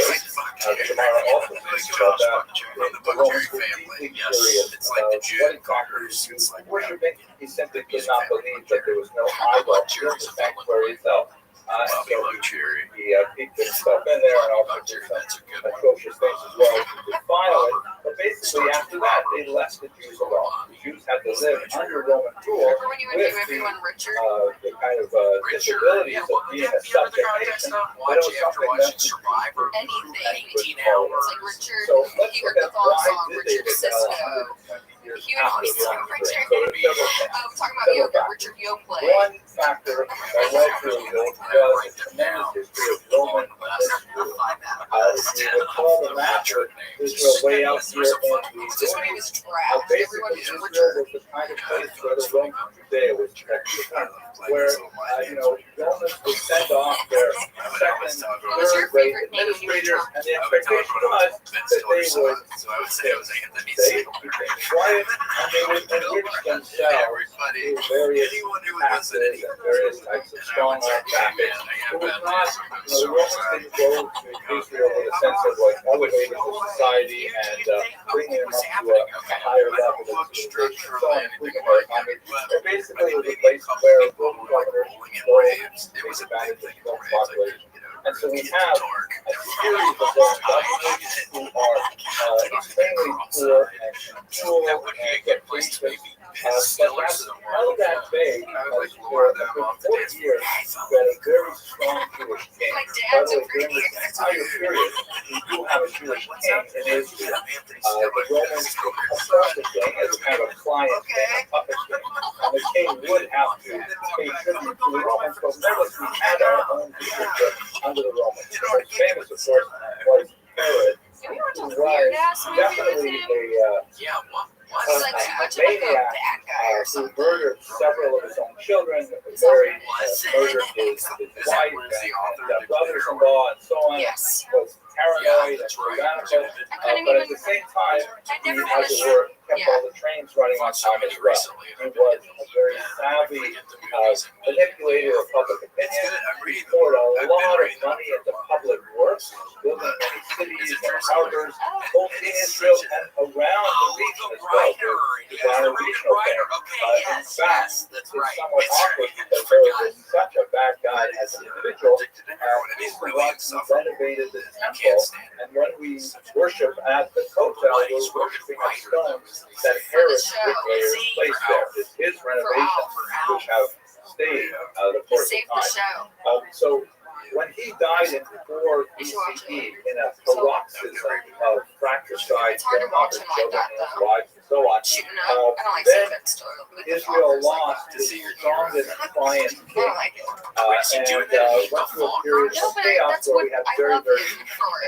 you may be And familiar then with you're the watching Gemara. this, and I hate it. A Greek class, there are No, not two Gator. references. The first one is actually pretty good. It's very pro-Jewish in many ways, but he didn't last very long. He died in 44. His successor, in reference to the second, his son, was actually just a Roman crony who worked with the Romans throughout the entire period of the war, and essentially was a complete traitor to the Jewish cause, even though he was there. So after Herod died in 4 BC, you have especially bad Roman governors who are once again more authoritative than the king himself, and imposing phenomenal taxation, not caring at all about supporting public order. So there was a tremendous amount with this heavy taxation. There was a tremendous amount of lawlessness among Jews in the north in particular, where highwaymen, Listian, as the term is used in the Talmud. Finally, their lack of cultural sensitivity, in particular because the Romans simply could not get the idea of Judaism. Judaism at that time was especially allergic to any kind of image of an animal or a person like that. They had the mint coins separately that the ones circulating in Judea did not have faces on them. They might have rudolphs or things like that. But the Roman procurators would have no problem putting up eagles, things like that to demonstrate Roman authority, and this was hugely effective to the Jewish population as a whole. The last of the procurators was a man named Gessius Florus, who was especially known for his ineptitude and really exacerbated tensions within the population. Secondly, another causing role is very effective leadership from traditional Jewish aristocracy and consequent growth of sectarianism. But I mentioned the King Agrippa II, who was our king, Jewish king at the time, but essentially, completely dependent on the Romans for his position. At times, he attempted to quell the growing rebellion, going into Jerusalem with some of his troops, but finding that he was going to meet with opposition, he simply fled to the north and abandoned Jerusalem to retreat. His sister, Berenice, was actually a far more involved figure. She famously used to be a Nazir, a fascinating kind of thing. She used to take on for herself a vow to youth, where she would not cut her hair and not drink wine for 30 days. And famously, in one of these outbreaks of violence, she approached Gessius Florus barefoot, still coming out of Jerusalem with her hair shorn, begging Gessius Florus, the procurator of the Romans, to try and be more reliable on Jewish people, no avail. But besides her particular, and even she has her problematic aspect, later she fell in love with none other than Titus, the destroyer of the temple, and went back to live with him in Rome, where was sent her away. It's a very tragic story. It's actually celebrated in a lot of Christian art. This is the romance of the Roman emperor Titus and the Jewish princess Berenice. At any rate, having no leadership, a whole host of sectarian groups erupted in the Jewish faith. And it was painful to see how you had multiple Jewish groups pitted against each other, including several groups of rebels who all agreed that Rome had to be thrown off, but they disagreed on how to do it, and that they disagreed violently with each other, as we shall see in a moment. We have conflict with pagan communities as well. Don't forget that Israel always has been multi-ethnic state. There's never been a time when Israel was only populated by Jews. And frequently we don't get along with our neighbors in Israel. During this period, there's a lot of conflict with Greeks who are living in Israel, who are pro-Roman in many of their origins, especially in cities like Ashkelon and Mizari. Tremendous conflict with the Shomronim, the And he needs to be careful putting his hand in the door thing when he's Samaritans, closing the door. thank you very One much. I forget. And he's slam his fingers in the door. It's like really The close. Samaritans Yeah, were, it was a close call. I how wasn't, exactly we put them on the let's Jewish just scale is more complicated, but there's a lot of yeah, conflict he's with them as well. great. How And in old fact, is this he? chart that lists the entire congregation I thought he was was like essentially 17. a real estate dispute in Caesarea between Jews and Greeks over the construction of a synagogue. They made it 28. And then finally, the Messianic fervor. This is a period of time where, of course, we have the Messianic movement of Christianity that was quite active up until the 30s, and it has kind of like a slow burn through the next few decades, so finally it explodes on the scene in the 2nd century. But that was only one of at least a dozen that Christians themselves mentioned.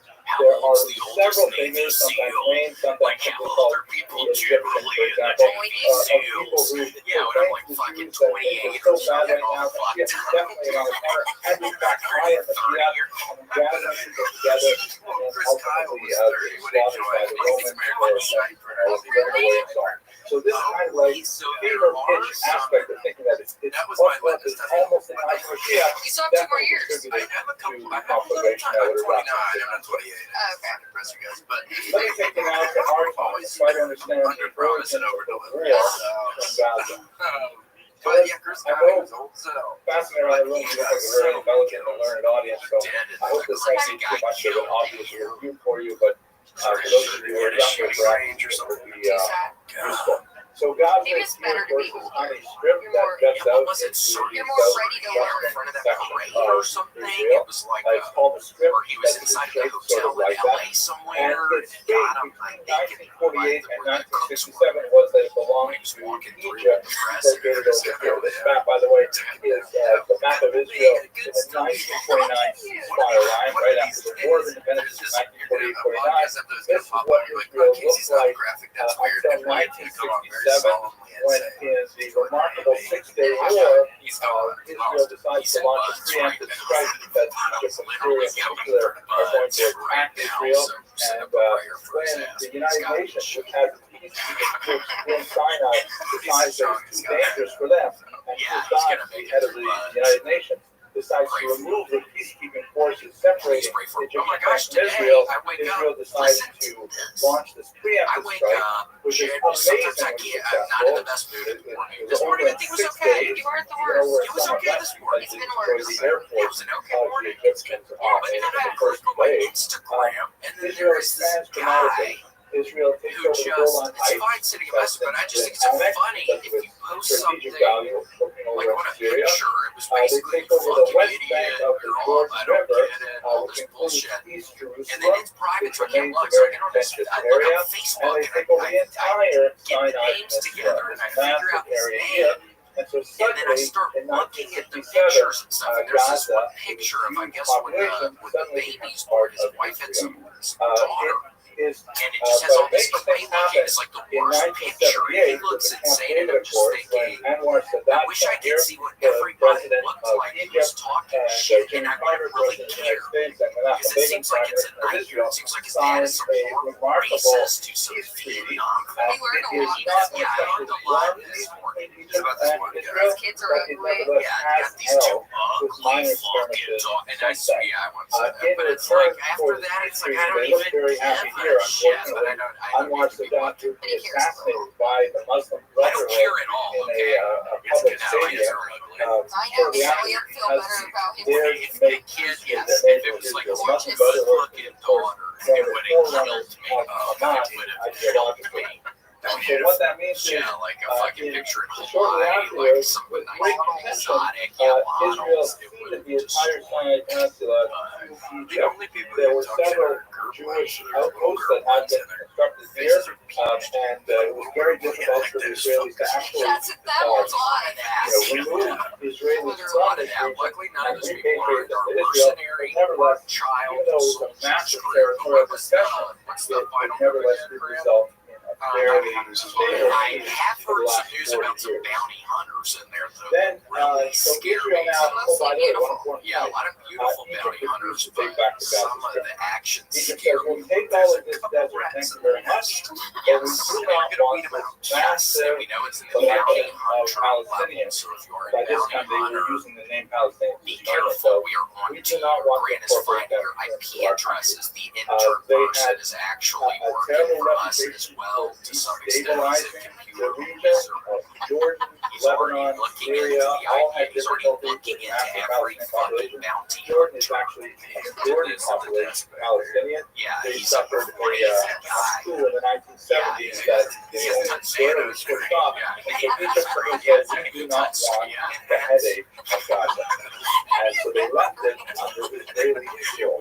It was not annexed like the Golan Heights was, primarily because if Israel were to annex the territory and make it part of Israel proper, they would have to find some way of giving citizenship to the Palestinians living there, which would create a demographic imbalance to Israel's status as a Jewish country. As I'm sure you're aware, Israel struggles with two basic values. It's constantly trying to do two things at once, and many times these values clash. Israel wants to be a Jewish country, obviously, designed as a refuge for Jews, that's the way Herzl thought of it, and it also wants to be a democratic country. It wants to, absorb the values of the Enlightenment, very much like America, and that means one person, one vote.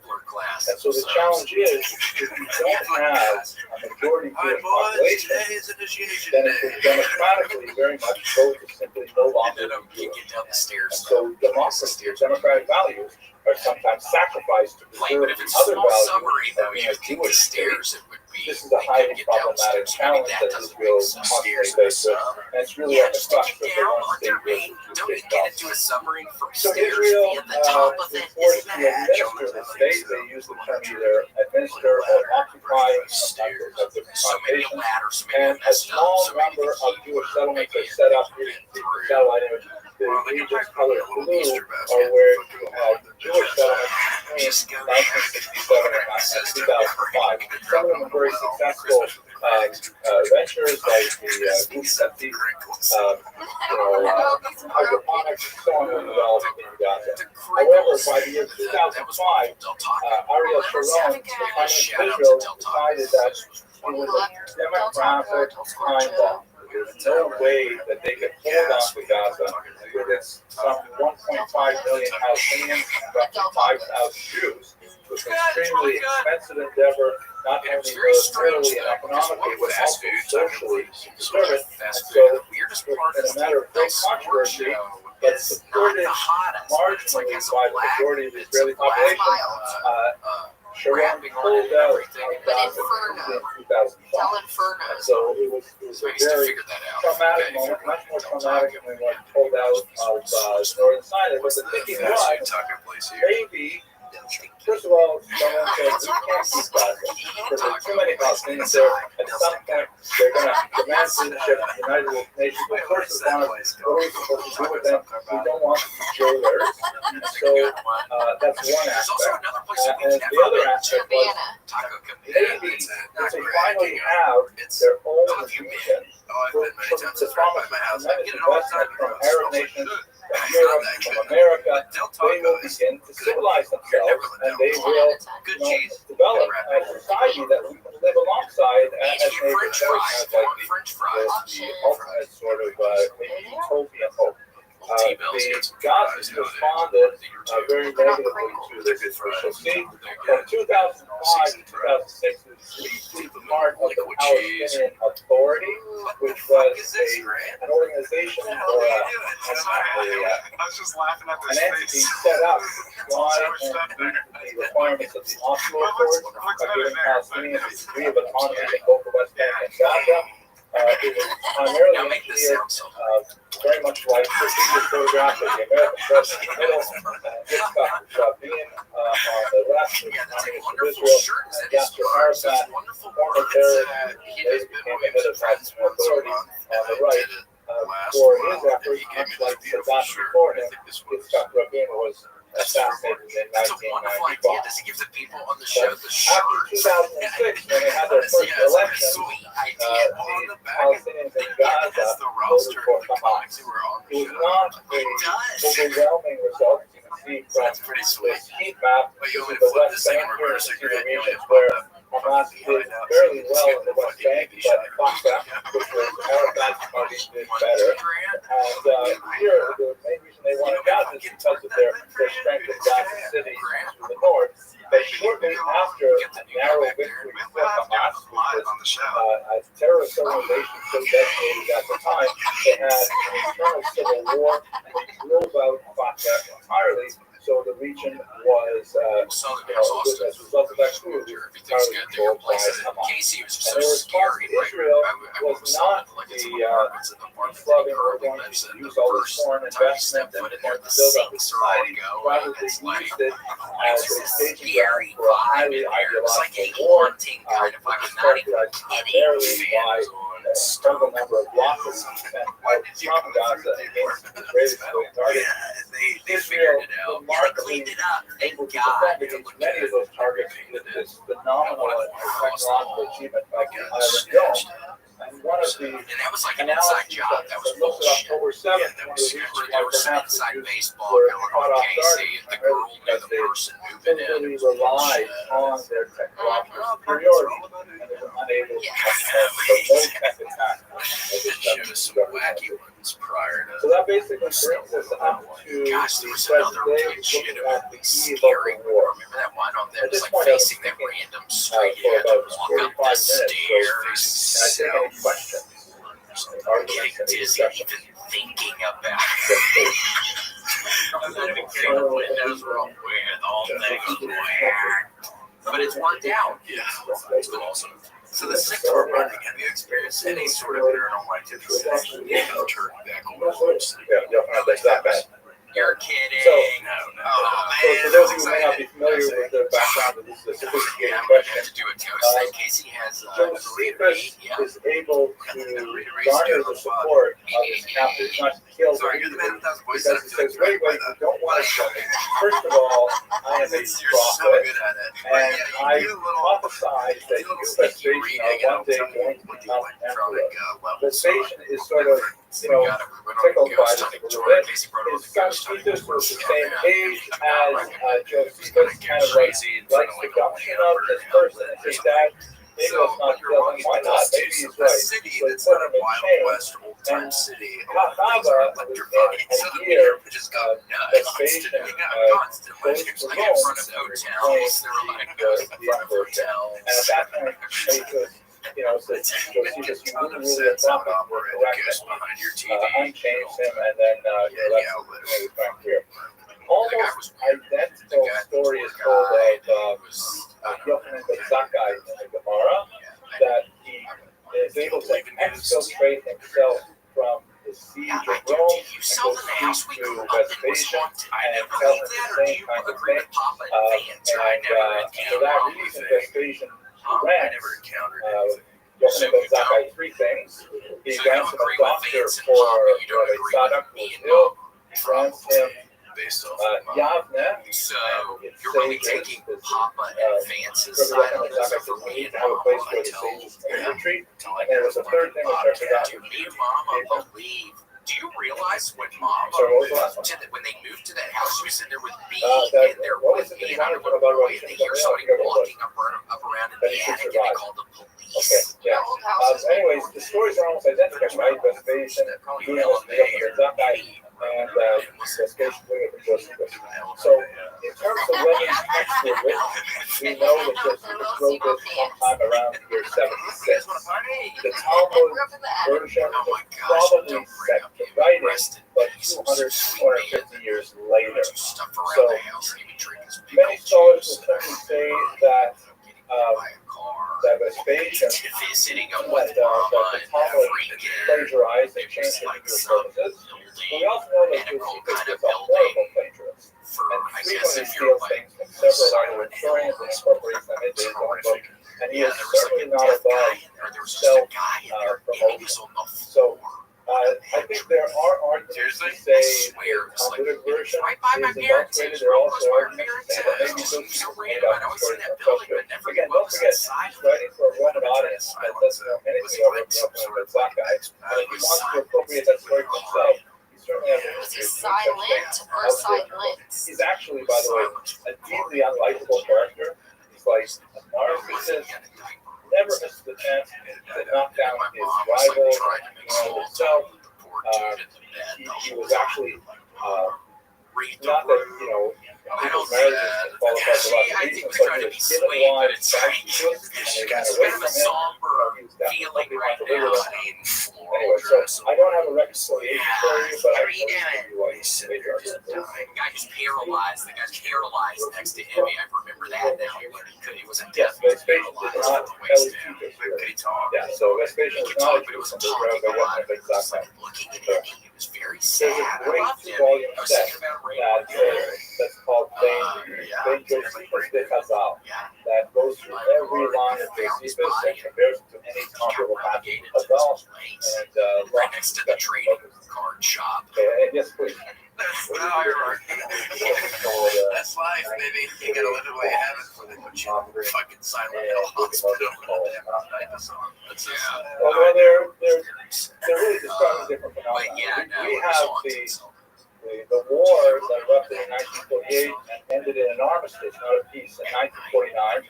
Israeli historiography tends to call that the War of Independence. They use the term Nasba or catastrophe that describes the war, but that's secondary to the main point of the catastrophe, which is the mass displacement of about 750,000 Palestinians in the context of that war.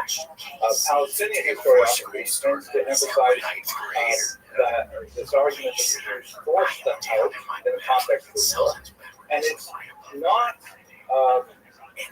not extreme to say that there were moments when that definitely happened.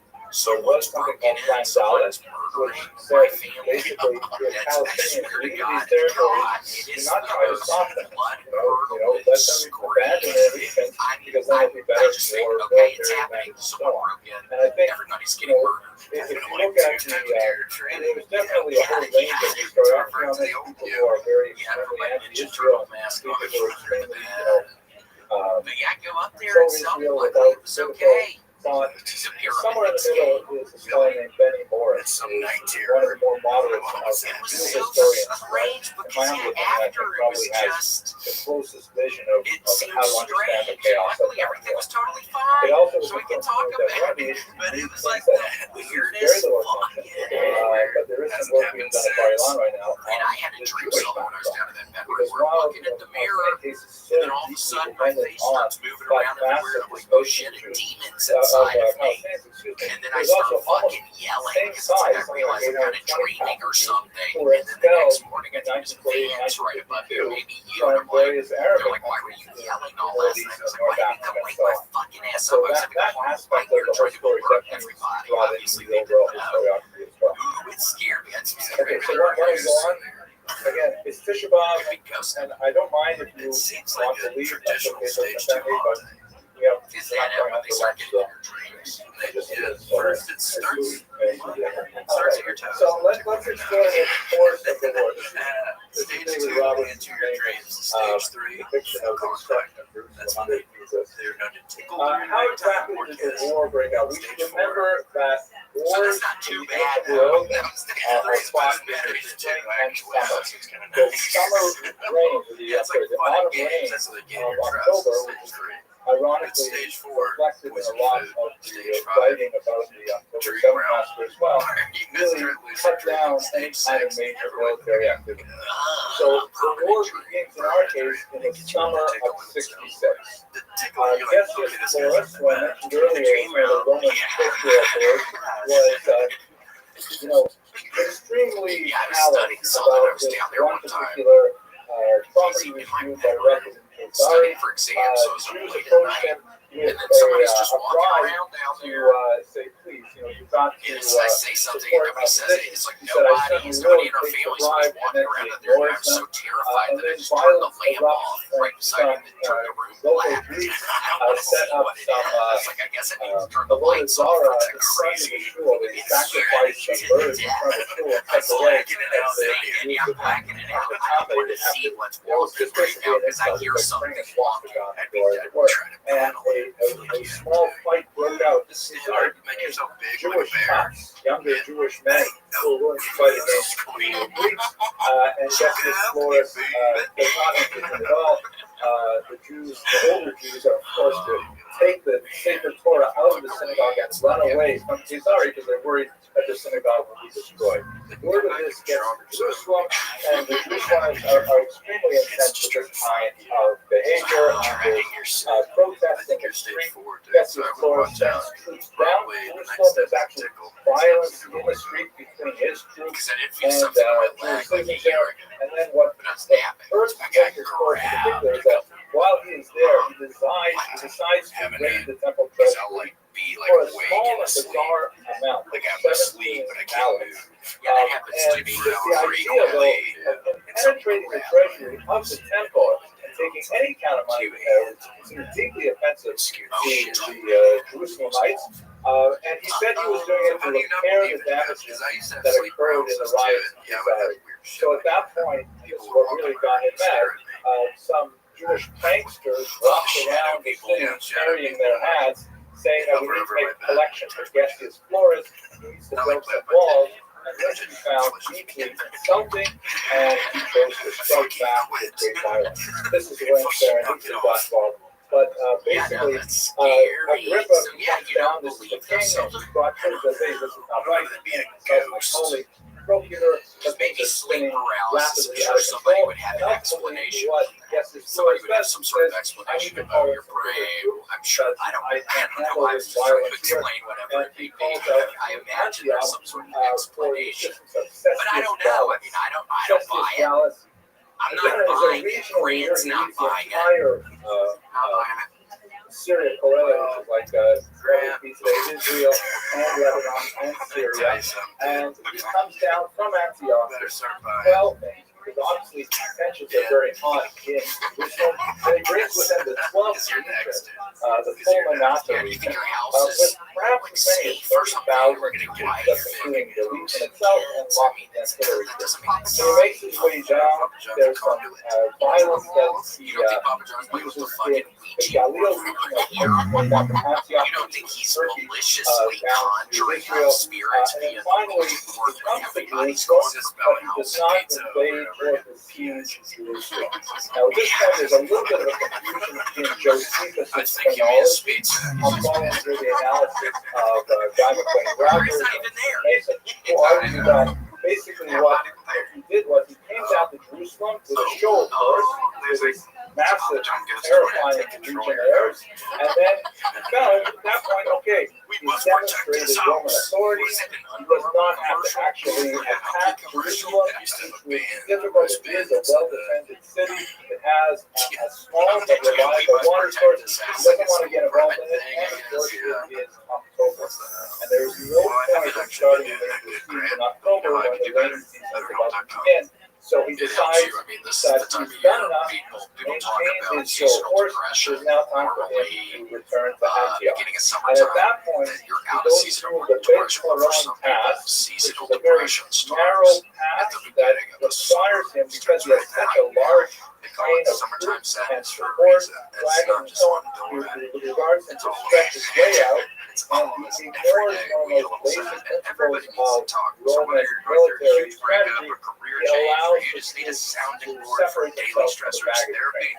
At this point, some of the rebels under Rothschild'S, who is incidentally the only rebel leader who later assassinated John Alexis by the Romans after the war, Shimon takes advantage of their knowledge of the mountain passes with terrain, and they attack the baggage train. It's separated from the troops, and then one by one they start harassing guerrilla-type raids down on the Romans. Ultimately, Dallas and his vaunted 12 legions completely destroyed,